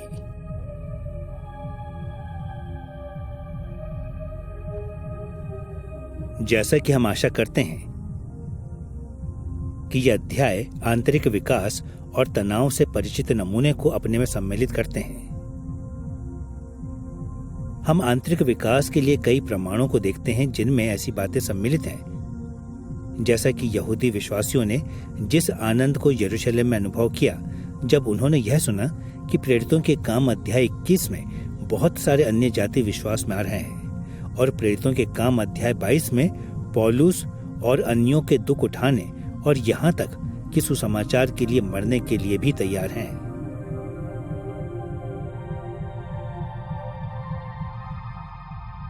परंतु हम यह भी देखते हैं कि आंतरिक विकास तनाव के साथ भी आया। जैसा कि एक अफवाह यह थी कि पौलुस यहूदियों को यह शिक्षा दे रहा था कि वे अपनी परंपराओं को त्याग दें, जो कि प्रेरितों के काम अध्याय 21 में मिलता है, और परिणाम स्वरूप उसकी उपस्थिति ने प्रेरितों के काम अध्याय 21 में यरूशलेम की कलीसिया में तनाव को उत्पन्न कर दिया।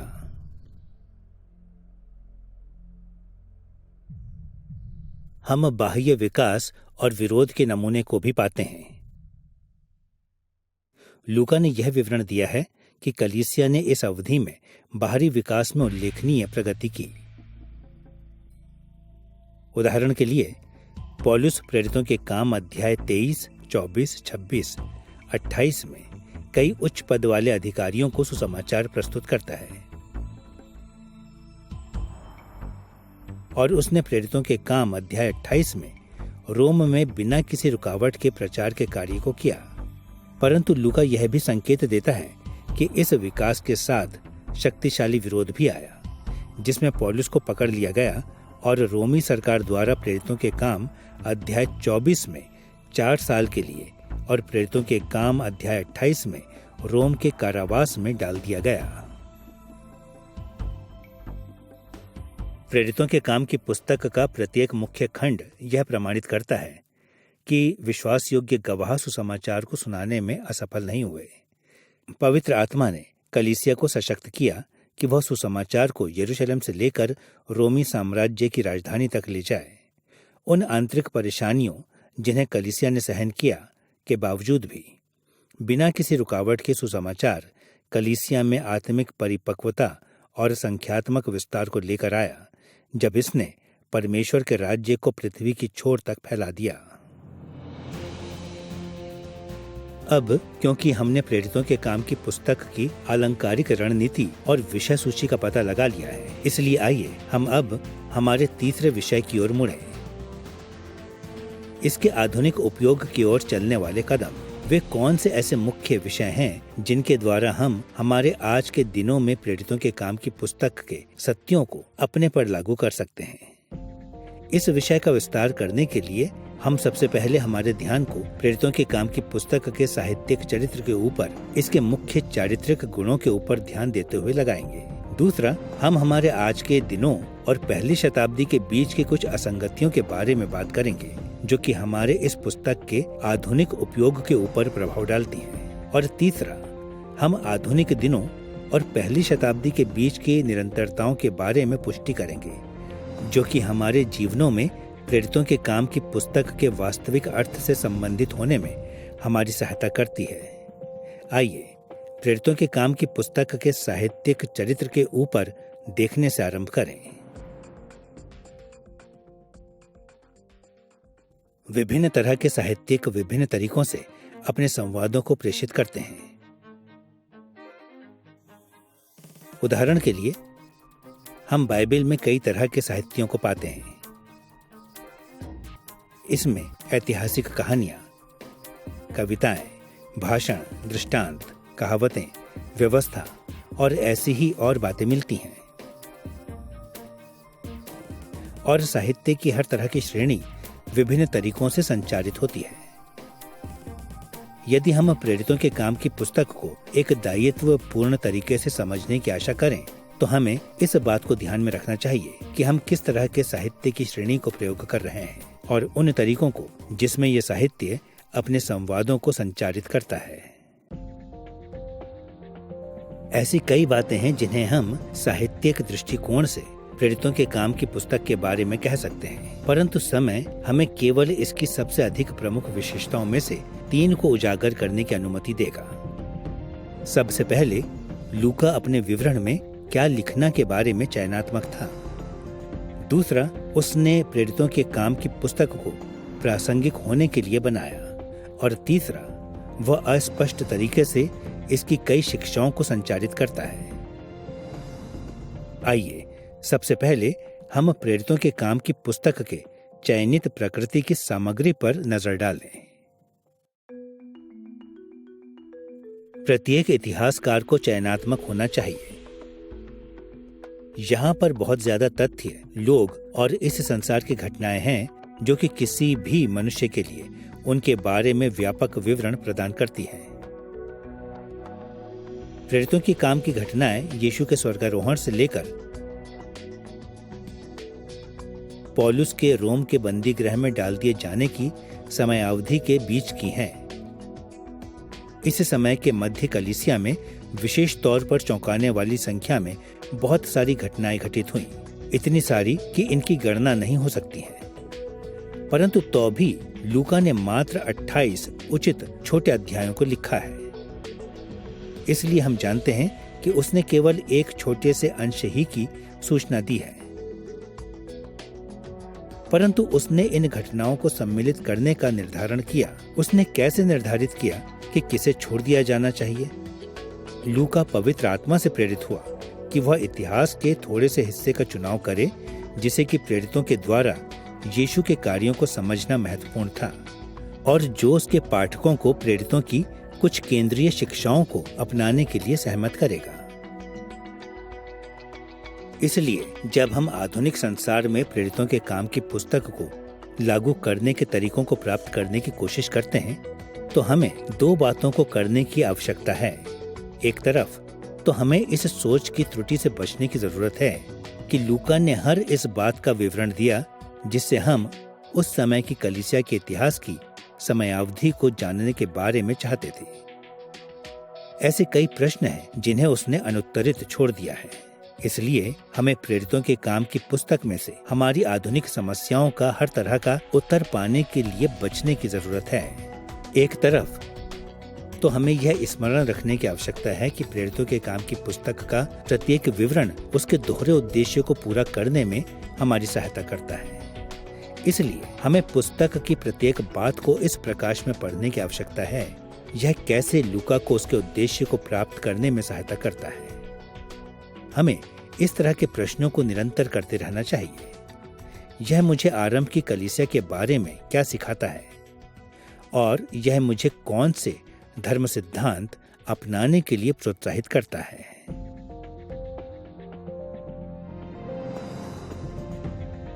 चयनित होने के अलावा प्रेरितों के काम की पुस्तक का साहित्य प्रासंगिक भी है।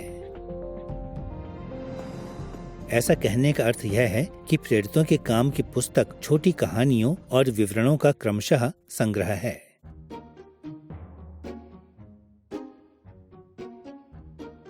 जब हम प्रेरितों के काम की पुस्तक को पढ़ते हैं तो ध्यान देने के लिए यह महत्वपूर्ण हो जाता है कि इसकी प्रत्येक व्यक्तिगत कहानियां लूका की समग्र रणनीति और संदेश के अंश हैं।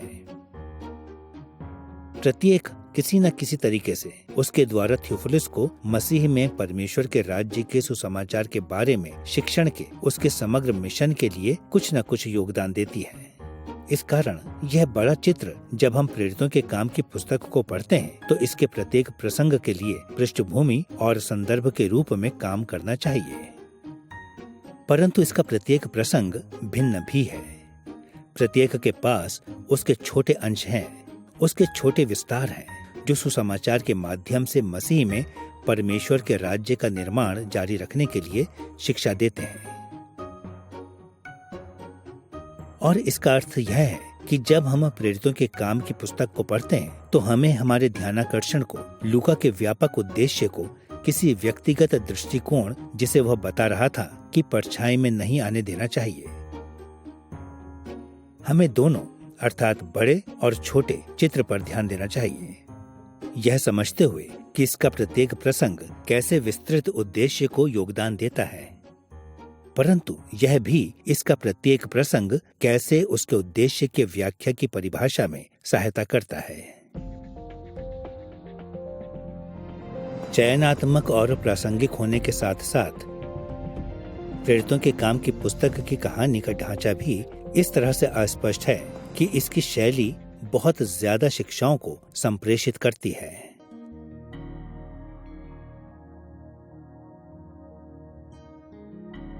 विस्तृत तौर पर कहना, नए नियम में साहित्य की दो मुख्य श्रेणियां हैं, कहानी वाले संवाद और तार्किक बहस वाले संवाद।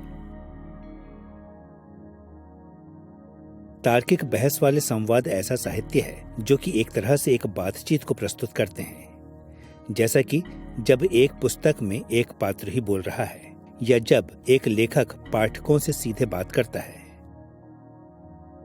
उदाहरण के लिए नए नियम की पत्रियां मौलिक तौर पर तार्किक बहस वाले संवादों से मिलकर बनी हुई हैं, जिनमें एक लेखक जैसे पौलुस अपने पत्र के प्राप्तकर्ताओं से सीधे बात कर रहा है।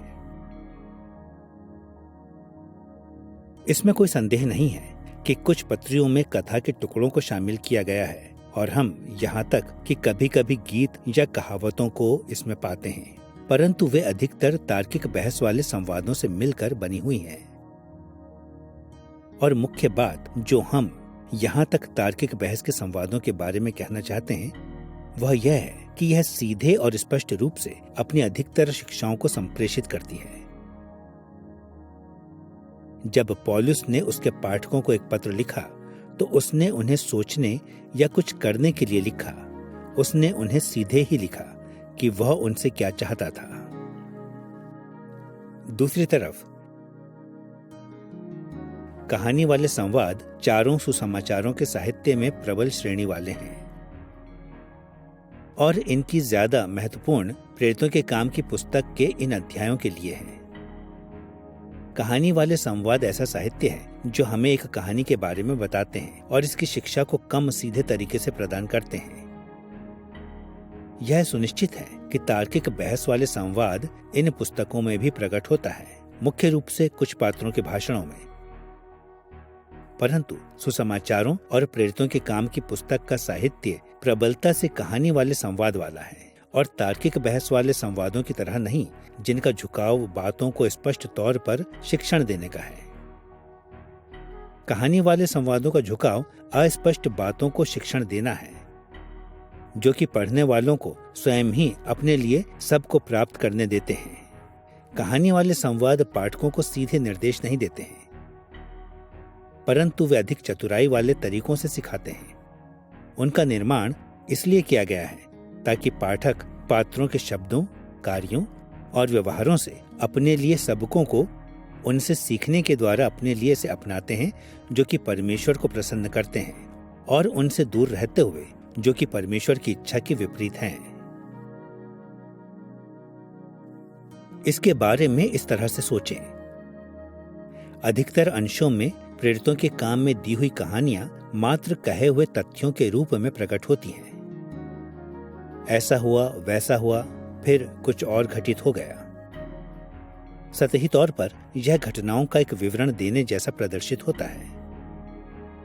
जैसा कि हमने पहले देखा है, कभी कभी लूका ने उसकी कहानियों के तत्वों के महत्व पर स्पष्ट रूप से टिप्पणी की है, परंतु अधिकतर अंशों पर उसने घटनाओं या तथ्यों के विवरण के ऊपर कोई टिप्पणी नहीं की है। परंतु फिर भी वास्तविकता तो यह है कि उसकी कहानियां मात्र घटनाओं का विवरण देने के लिए ही नहीं लिखी गई हैं। उसके पास में धर्म शिक्षा देने का भी उद्देश्य था और उसने इन कहानियों का उपयोग इन संवादों को अस्पष्ट तौर पर संप्रेषित करने के लिए उपयोग किया। मैं इस विचार को प्रस्तुत करने के लिए अपने जीवन से एक कहानी का उदाहरण देता हूँ। जब मेरी बेटी बहुत छोटी थी तो उसे कहा गया था कि वह रात्रि भोजन के बाद चॉकलेट नहीं खाएगी, परंतु एक सायंकाल वह उसके होठों में चॉकलेट को दबाए हुए मेज पर आ गई।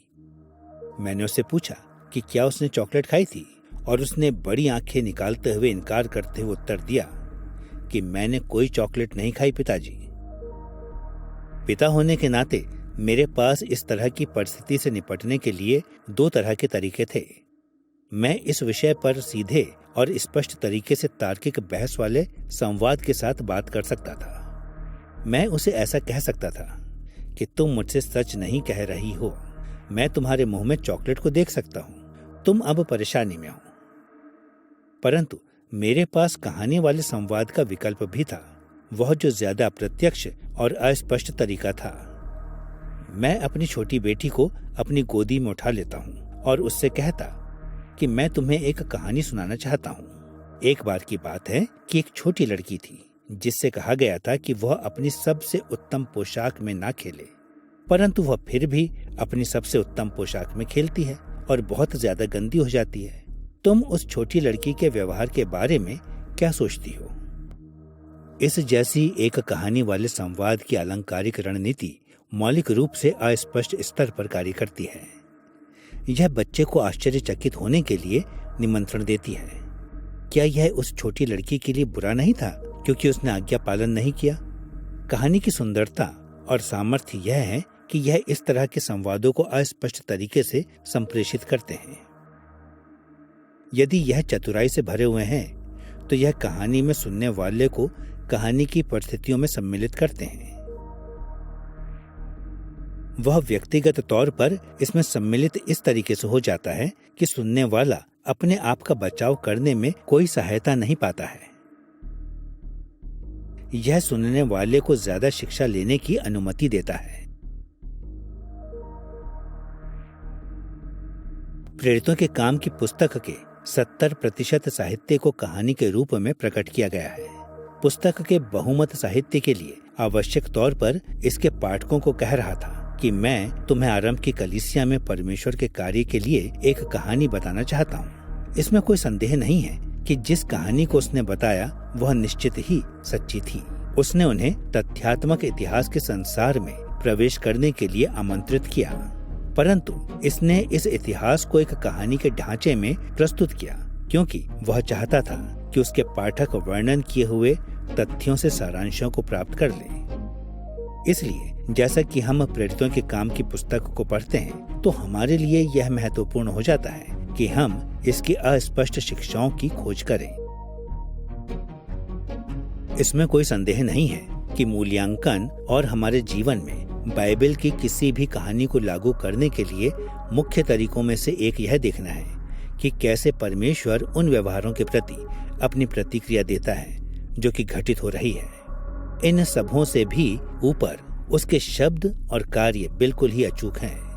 परिणाम स्वरूप हमें सदैव परमेश्वर की उन बातों पर ध्यान देना चाहिए कि प्रेरितों के काम की पुस्तक में परमेश्वर क्या स्वीकार करता है और किसे आशीष देता है।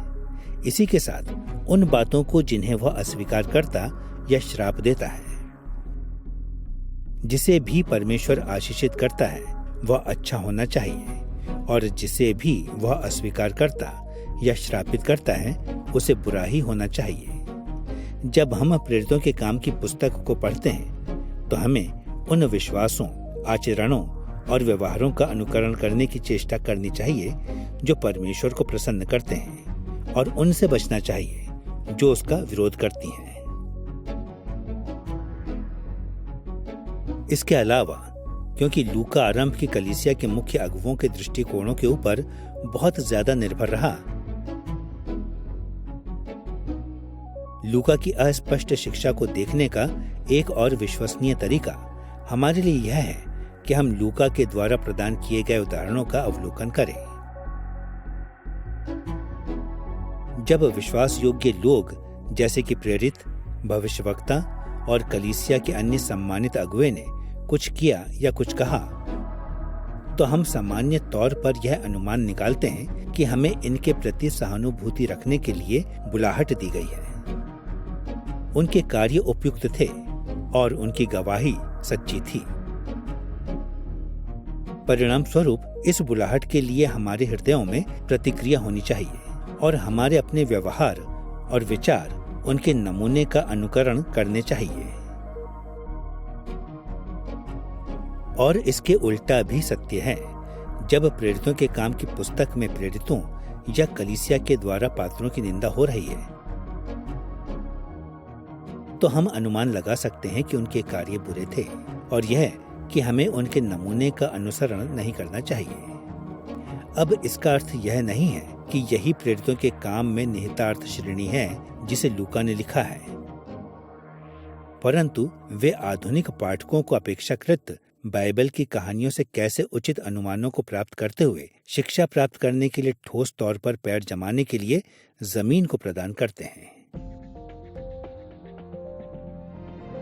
प्रेरितों के काम के साहित्यिक चरित्र की इस समझ को अपने ध्यान में रखते हुए हमें अब पहली शताब्दी और आधुनिक संसार के बीच की असंगतियों की ओर मुड़ना चाहिए, जो कि जिस तरीके से हम प्रेरितों के काम की पुस्तक को स्वयं पर लागू करते हैं को प्रभावित करती है।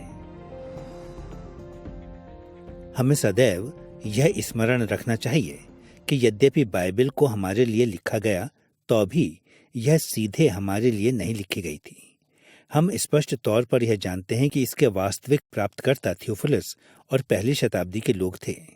इस कारण कुछ अर्थों में हम उनके कंधों के ऊपर से पढ़ रहे होते हैं जब हम लूका की पुस्तक को पढ़ते हैं। हम इतना ज्यादा नहीं सुन रहे हैं जिसे लूका हमें कह रहा है, मानो कि हम संयोग से ही सुन रहे हैं जो कुछ वह उनसे कह रहा था। इसलिए हमें यह आशा करनी चाहिए कि प्रेरितों के काम में वह कम से कम कुछ शिक्षाओं को हम पर भिन्न तरह से लागू करता है, इसकी बजाय कि वह थियोफिलुस और लूका के वास्तविक पाठकों पर लागू करता है। यदि हम केवल भिन्नता पर ध्यान न देते हुए वह दोहराएं जिससे हम पवित्र शास्त्र में देखते हैं, तो हम नियमित तरीके से परमेश्वर के वचन को नुकसान भरे तरीके से अनुचित लागू करते हैं। हम इन असंगतियों को जो हमारे और लूका के संसार में थी, दो तरीकों से सारांशित करेंगे। सबसे पहले हम उनकी तुलना में भिन्न समय में रहते हैं और दूसरा, इस संसार में पहली शताब्दी से लेकर अब तक बहुत कुछ बदल गया है। इसी कारण हमारे पास विभिन्न परिस्थितियां, विभिन्न स्थितियां उसकी तुलना में हैं, जिसमें लूका ने इस पुस्तक को सबसे पहले लिखा। हम इस तथ्य के ऊपर देखेंगे कि हम उन लोगों की तुलना में भिन्न समय में रहते हैं जिन्होंने प्रेरितों के काम की पुस्तक को सबसे पहले प्राप्त किया था।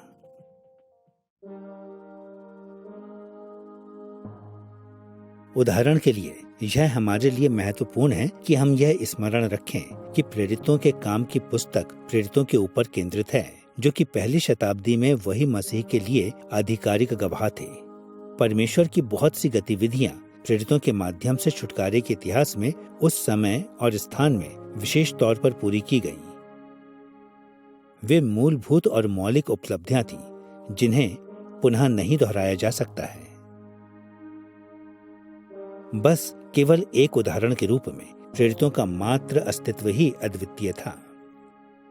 जैसा कि हम बाद में इस अध्याय में देखेंगे, इसके बाद कभी भी प्रेरित नहीं हो सकते हैं, क्योंकि प्रेरितों के पद के लिए एक योग्यता यह है कि वह ऐसा व्यक्ति होना चाहिए जिसने पुनरुत्थित प्रभु को देखा हो। अन्यों के लिए इसे सीधे ही प्रेरित के पद पर परमेश्वर स्वयं की ओर से नियुक्त किया गया हो। इसलिए जबकि यह कहना तर्कसंगत होगा कि प्रेरितों के काम की पुस्तक हमें हमारे अपने कलीसियाई अगुओं के प्रति सम्मान और अधीन होने के लिए कहती है, हमारे पास जीवित प्रेरित आज के दिनों में नहीं है। जो सबसे उत्तम बात हम कर सकते हैं वह यह है कि हम नए नियम में उनकी लिखी हुई गवाही के प्रति अधीन हो सकते हैं। दुर्भाग्य से बहुत सारे मसीही विश्वासी समूहों ने प्रेरितों के काम की पुस्तक को मसीही जीवन के लिए एक नमूने के तौर पर देखा है, जिसे प्रत्येक युग में जैसे का तैसे पालन किया जाना चाहिए। उदाहरण के लिए प्रेरितों के काम अध्याय 2 पद 1 से 4 हमें शिक्षा देता है कि पवित्र आत्मा को नाटकीय आश्चर्यचकित ढंग से पिंतेकुस्त के दिन उंडेल दिया गया और जिन्होंने उन्हें प्राप्त किया वे भिन्न भाषाओं और बोलियों में सुसमाचार की घोषणा करने लगे। यह एक विशेष घटना थी जो कि आत्मा का उंडेला जाना आरंभ में घटित हुई थी ताकि यह प्रेरितों और अन्य आरंभिक विश्वासियों को मसीह की सेवा के लिए सामर्थ्य बना दे। इसी तरह की घटनाएं प्रेरितों के काम में अक्सर घटित हुई हैं, परंतु केवल प्रेरितों की गतिविधियों के प्रत्यक्ष परिणाम में। जो बात प्रेरितों के काम की पुस्तक में निरंतर चलती रहती है वह यह तथ्य है कि प्रत्येक विश्वासी पवित्र आत्मा को प्राप्त करता है ताकि वह उसके चरित्र में परिवर्तित हो जाए और इसका एक गवाह बन जाए। जो बात प्रेरितों के काम की पुस्तक में स्थिर नहीं है वह पवित्र आत्मा की विशेष अभिव्यक्तियों की उपस्थिति या उसका अभाव है।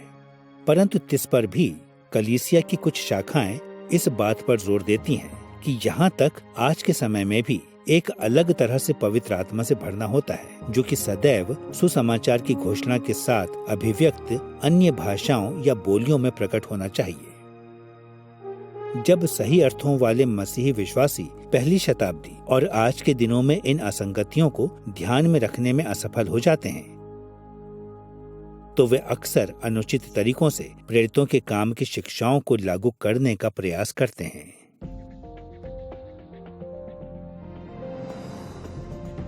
और प्रेरितों के काम के मूल पाठकों की तुलना में विभिन्न समयों में रहने के अलावा हमारे पास विभिन्न परिस्थितियां भी हैं, जैसा कि भिन्न संस्कृतियों और व्यक्तिगत स्थितियों का होना।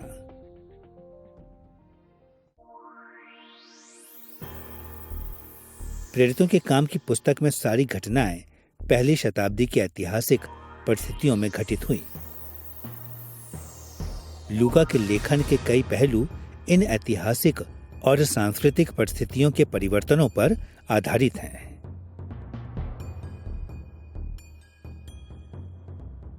दुर्भाग्य से प्रेरितों के काम की शिक्षाओं को सच करने के लिए किए एक प्रयास में शताब्दियों से कई मसीही विश्वासी समूह पहली शताब्दी की कलीसिया की सांस्कृतिक प्रथाओं पर लौटने की कोशिश कर रहे हैं। उदाहरण के लिए प्रेरितों के काम अध्याय 5 पद 42 में हम पढ़ते हैं कि कलीसिया व्यक्तिगत घरों में आराधना के लिए एकत्र होती थी। इसी आधार पर आज के कुछ मसीही विश्वासी कलीसियाएं घरों में आराधना के लिए एकत्र होती हैं और गिरजाघरों में एकत्र नहीं होती हैं। और प्रेरितों के काम अध्याय 6 पद 1 में हम पाते हैं कि यरूशलेम की कलीसिया विधवाओं के लिए भोजन का प्रबंध किया करती थी।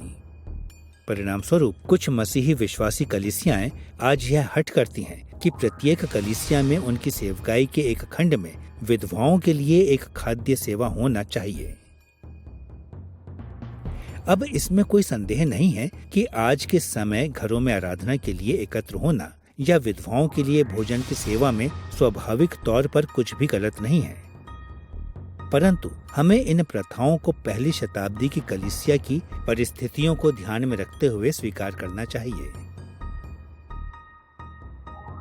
उदाहरण के लिए सताव ने उन्हें घरों में आराधना के लिए एकत्र होने के लिए मजबूर कर दिया, परंतु संसार के कई भागों में जहां थोड़ा या कुछ भी सताव नहीं है, कलीसिया को घरों में आराधना के लिए एकत्र होने की कोई आवश्यकता नहीं है। जहां तक हमारी परिस्थितियां उनसे मेल खाती हैं, तो हमारे लिए बाइबल के ये सिद्धांत वैधानिक तौर पर लागू किए जा सकते हैं। परंतु जहां तक यह उनसे भिन्न है, हमें बाइबल के इन धर्म सिद्धांतों को भिन्न तरीकों से लागू करने के लिए बाध्य हैं।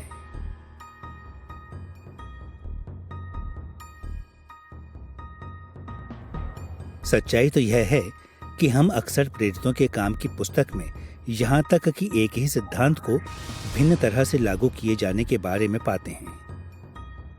उदाहरण के लिए प्रेरितों के काम अध्याय 2 44 से 45 पद में लूका ने यरूशलेम की कलीसिया के सदस्यों के बारे में यह विवरण दिया है कि वे उनके संसाधनों को साझा उपयोग करते थे। परंतु तो भी प्रेरितों के काम की पुस्तक के मध्य में ही हम पाते हैं कि पौलुस प्रेरित के द्वारा स्थापित कई कलीसियाएं धनी नागरिकों या शहर के अगुओं के द्वारा मिलकर घरों में एकत्रित होती थीं, जिसमें किसी तरह की कोई सांप्रदायिकता नहीं थी और न ही उनके व्यवहारों में किसी तरह की कोई आलोचना थी।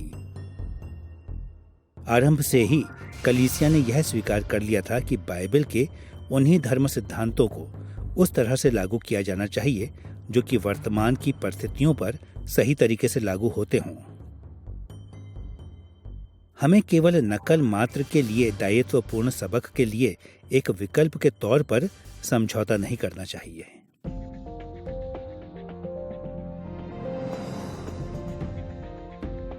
प्रेरितों के काम की पुस्तक के साहित्यिक चरित्र और लूका के दिनों और हमारे दिनों में असंगतियों की विस्तृत रूपरेखा का वर्णन कर लेने के बाद हमें पहली शताब्दी और आधुनिक संसार के बीच की कुछ विशेष निरंतरताओं की ओर ध्यान करना चाहिए।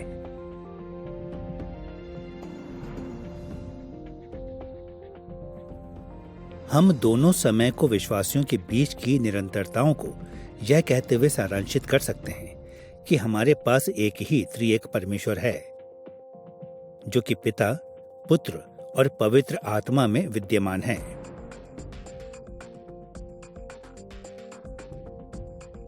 एक ही उद्देश्य है जो कि मसीह में परमेश्वर के राज्य का निर्माण करना है और एक ही सुसमाचार, मुक्ति और छुटकारे का संदेश है जो हमसे यह चाहता है कि हम विश्वास, पश्चाताप और आज्ञाकारिता में प्रत्युत्तर दें। आइए सबसे पहले हम इस तथ्य की ओर देखें कि हमारे पास एक ही परमेश्वर है, जैसा कि पहली शताब्दी के मसीही विश्वासियों के पास था। लूका का मुक्ति के इतिहास के बारे में विवरण हमें स्मरण दिलाता है कि हम उस ही प्रभु यीशु मसीह की सेवा करते और गवाही देते हैं जिसकी प्रेरितों और आरंभ की कलीसिया ने की। प्रत्येक मसीही विश्वासी को उसी ही पवित्र आत्मा के द्वारा सामर्थ्य दी गई जो कि पहली शताब्दी में उपस्थित था और हम उसी ही पिता का आदर और उसकी महिमा करते हैं। हमारा त्रिएक परमेश्वर परिवर्तित नहीं हुआ है। परमेश्वर ने पहली शताब्दी में वैभवशाली तरीके से सुसमाचार के माध्यम से कार्य किया और वह आज के दिनों में भी ऐसा ही करता है। यदि ऐसे जान पड़ता हो कि परमेश्वर हमारे व्यक्तिगत जीवन से या हमारी कलीसिया या संप्रदाय के जीवन से दूर है, तो बातें जैसी होनी चाहिए नहीं हो रही हैं। यदि हम परमेश्वर को कार्य करते हुए नहीं देख रहे हैं, जो कि खोए हुए को मुक्ति ला रहा है और उसकी कलीसिया का निर्माण कर रहा है, तब हमें पश्चाताप और विश्वास के साथ परमेश्वर की ओर मुड़ते हुए उससे कहना चाहिए कि वह उसकी महिमा से भरे हुए मुक्ति के इतिहास के कार्य को हमारे जीवनों और कलीसिया में निरंतर जारी रखे।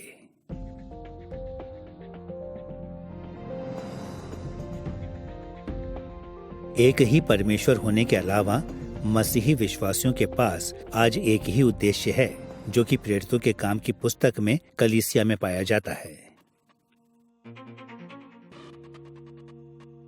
प्रेरितों के काम की पुस्तक में परमेश्वर का उद्देश्य मसीह के राज्य को प्रेरितों के द्वारा निर्माण करने का था। वे इस उद्देश्य की ओर कलीसिया का पालन पोषण करते हुए और कलीसिया के आकार में सुसमाचार के द्वारा वृद्धि करते हुए कार्य करते रहे। परंतु वह यह भी जानते थे कि परमेश्वर के राज्य का विस्तार करके इसे पूरी पृथ्वी में भर देने के लिए वर्णित लोगों से ज्यादा कुछ वर्षों के लिए कार्य करना चाहिए। इसलिए उन्होंने कलीसिया को उनके साथ कार्य करने के लिए और उनकी मृत्यु के बाद इसे जारी रखने के लिए तैयार किया। हम ऐसा कह सकते हैं कि जैसे यीशु ने अपने राज्य के निर्माण के कार्य को प्रेरितों को सौंपा था, वैसे ही प्रेरितों ने इस कार्य को कलीसिया को सौंप दिया। इसमें कोई संदेह नहीं है कि राज्य के निर्माण का यह लक्ष्य उस समय तक खत्म नहीं होगा जब तक मसीही अपनी महिमा में पुनः वापस नहीं आ जाता। इसलिए आधुनिक कलीसिया का लक्ष्य अभी भी यह पुष्टि करना है कि मसीह में उसके राज्य का निर्माण परमेश्वर का मिशन है। जिसमें पूरे संसार को और सभी जीवनों को उसके स्वामित्व की अधीनता में आ जाना चाहिए। और इसके लिए हम एक मौलिक तरीके का उपयोग करते हैं, जो कि प्रेरितों की मुक्ति, नैतिकता, परमेश्वर का चरित्र, संबंधों, सुसमाचार प्रचार और जीवन के प्रत्येक विषयों के ऊपर दी गई शिक्षा के ऊपर आधारित होना चाहिए। अतः यदि हम मसीह का सम्मान और उसकी आज्ञा का पालन करना चाहें, तो हमें उसके प्रेरितों के प्रति, जो कि उसके आधिकारिक गवाह हैं, अधीन होना चाहिए।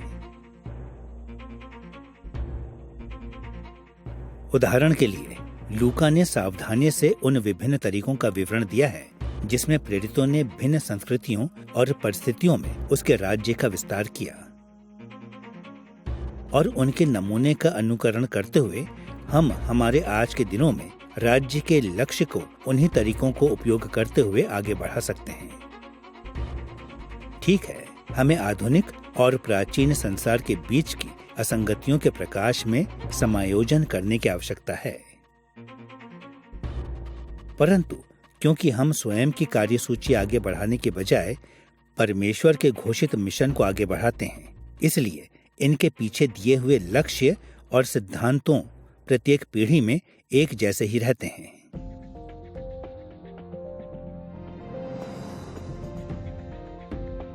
अंत में एक ही परमेश्वर और एक ही उद्देश्य के साथ आधुनिक मसीही विश्वासियों को पहली शताब्दी के आरंभ की कलीसिया की तरह एक ही सुसमाचार को प्रचार करने के लिए बुलाहट दी गई है।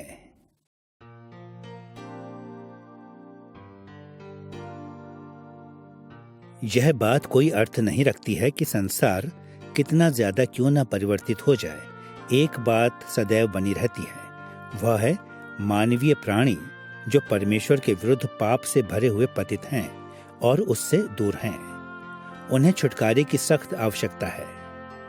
हम सबों को एक ही मुक्ति की आवश्यकता है, और यह मुक्ति मसीह में उपलब्ध है, जब वह हमारे पापों को क्षमा करता और हमें उसके राज्य में ले आता है। यही प्रेरितों का सुसमाचार है जिसकी उन्होंने पहली शताब्दी में हमें शिक्षा दी।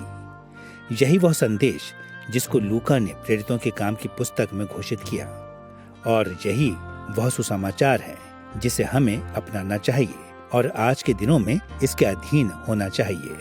और यह संदेश साधारण है। जैसा कि पौलुस और सिलास ने फिलिप्पियों के दरोगा से प्रेरितों के काम अध्याय 16 पद 31 में कहा था, प्रभु यीशु मसीह पर विश्वास कर और तू और तेरा घराना उद्धार पाएगा। इस सरल संदेश का गहरा प्रभाव पड़ा।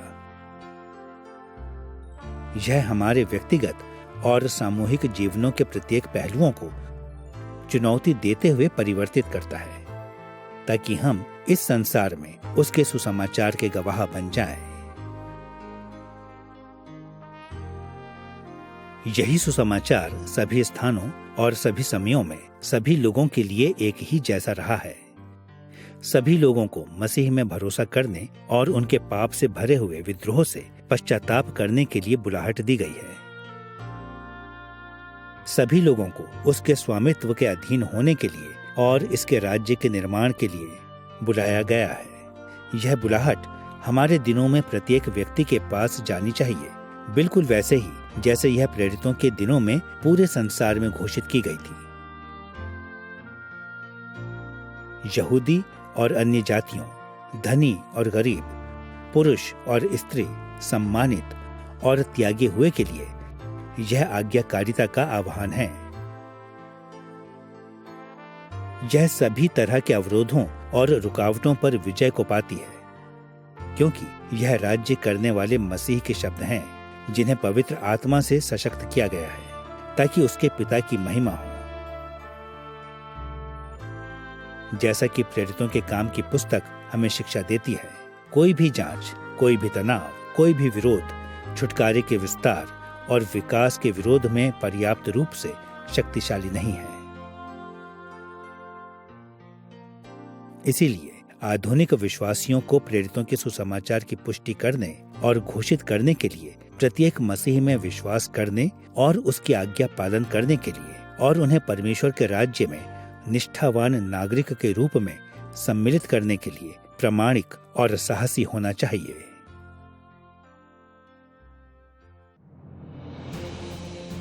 इस अध्याय में हमने प्रेरितों के काम में लूका के द्वारा उपयोग की गई अलंकारिक रणनीतियों को, उसके लेखन कार्य की विषय सूची को देखा और उसकी शिक्षाओं के आधुनिक उपयोगों की ओर पहले कदमों को उठाया है। इन विषयों पर हमारी खोज हमें एक समझ, सराहना और हमारे अपने दिनों में हमें आधिकारिक शिक्षाओं से जीने के लिए एक मार्ग को प्रदान करनी चाहिए। कई तरीकों से प्रेरितों के काम की पुस्तक मसीह के समय और आधुनिक कलीसिया के समय के बीच एक द्वार के रूप में कार्य करती है। यह हमें मसीह के व्यक्तित्व, कार्य और शिक्षाओं का विवरण, जैसा आरंभ की कलीसिया ने समझा और लागू किया, के बारे में देती है, और यह आधुनिक विश्वासियों के लिए उन तरीकों को समझने की नींव को डालती है जिसमें वे उनके जीवनों में उन्हीं विचारों को लागू कर सकें। इसलिए जितना ज्यादा हम प्रेरितों के काम में लूका के उद्देश्यों और तरीकों को पहचानने में सक्षम होंगे, उतना ज्यादा हम उन तरीकों में जीवन यापन करने के लिए सुसज्जित होंगे जो हमारे पुनरुत्थित राजा को सम्मान और सेवा देगा।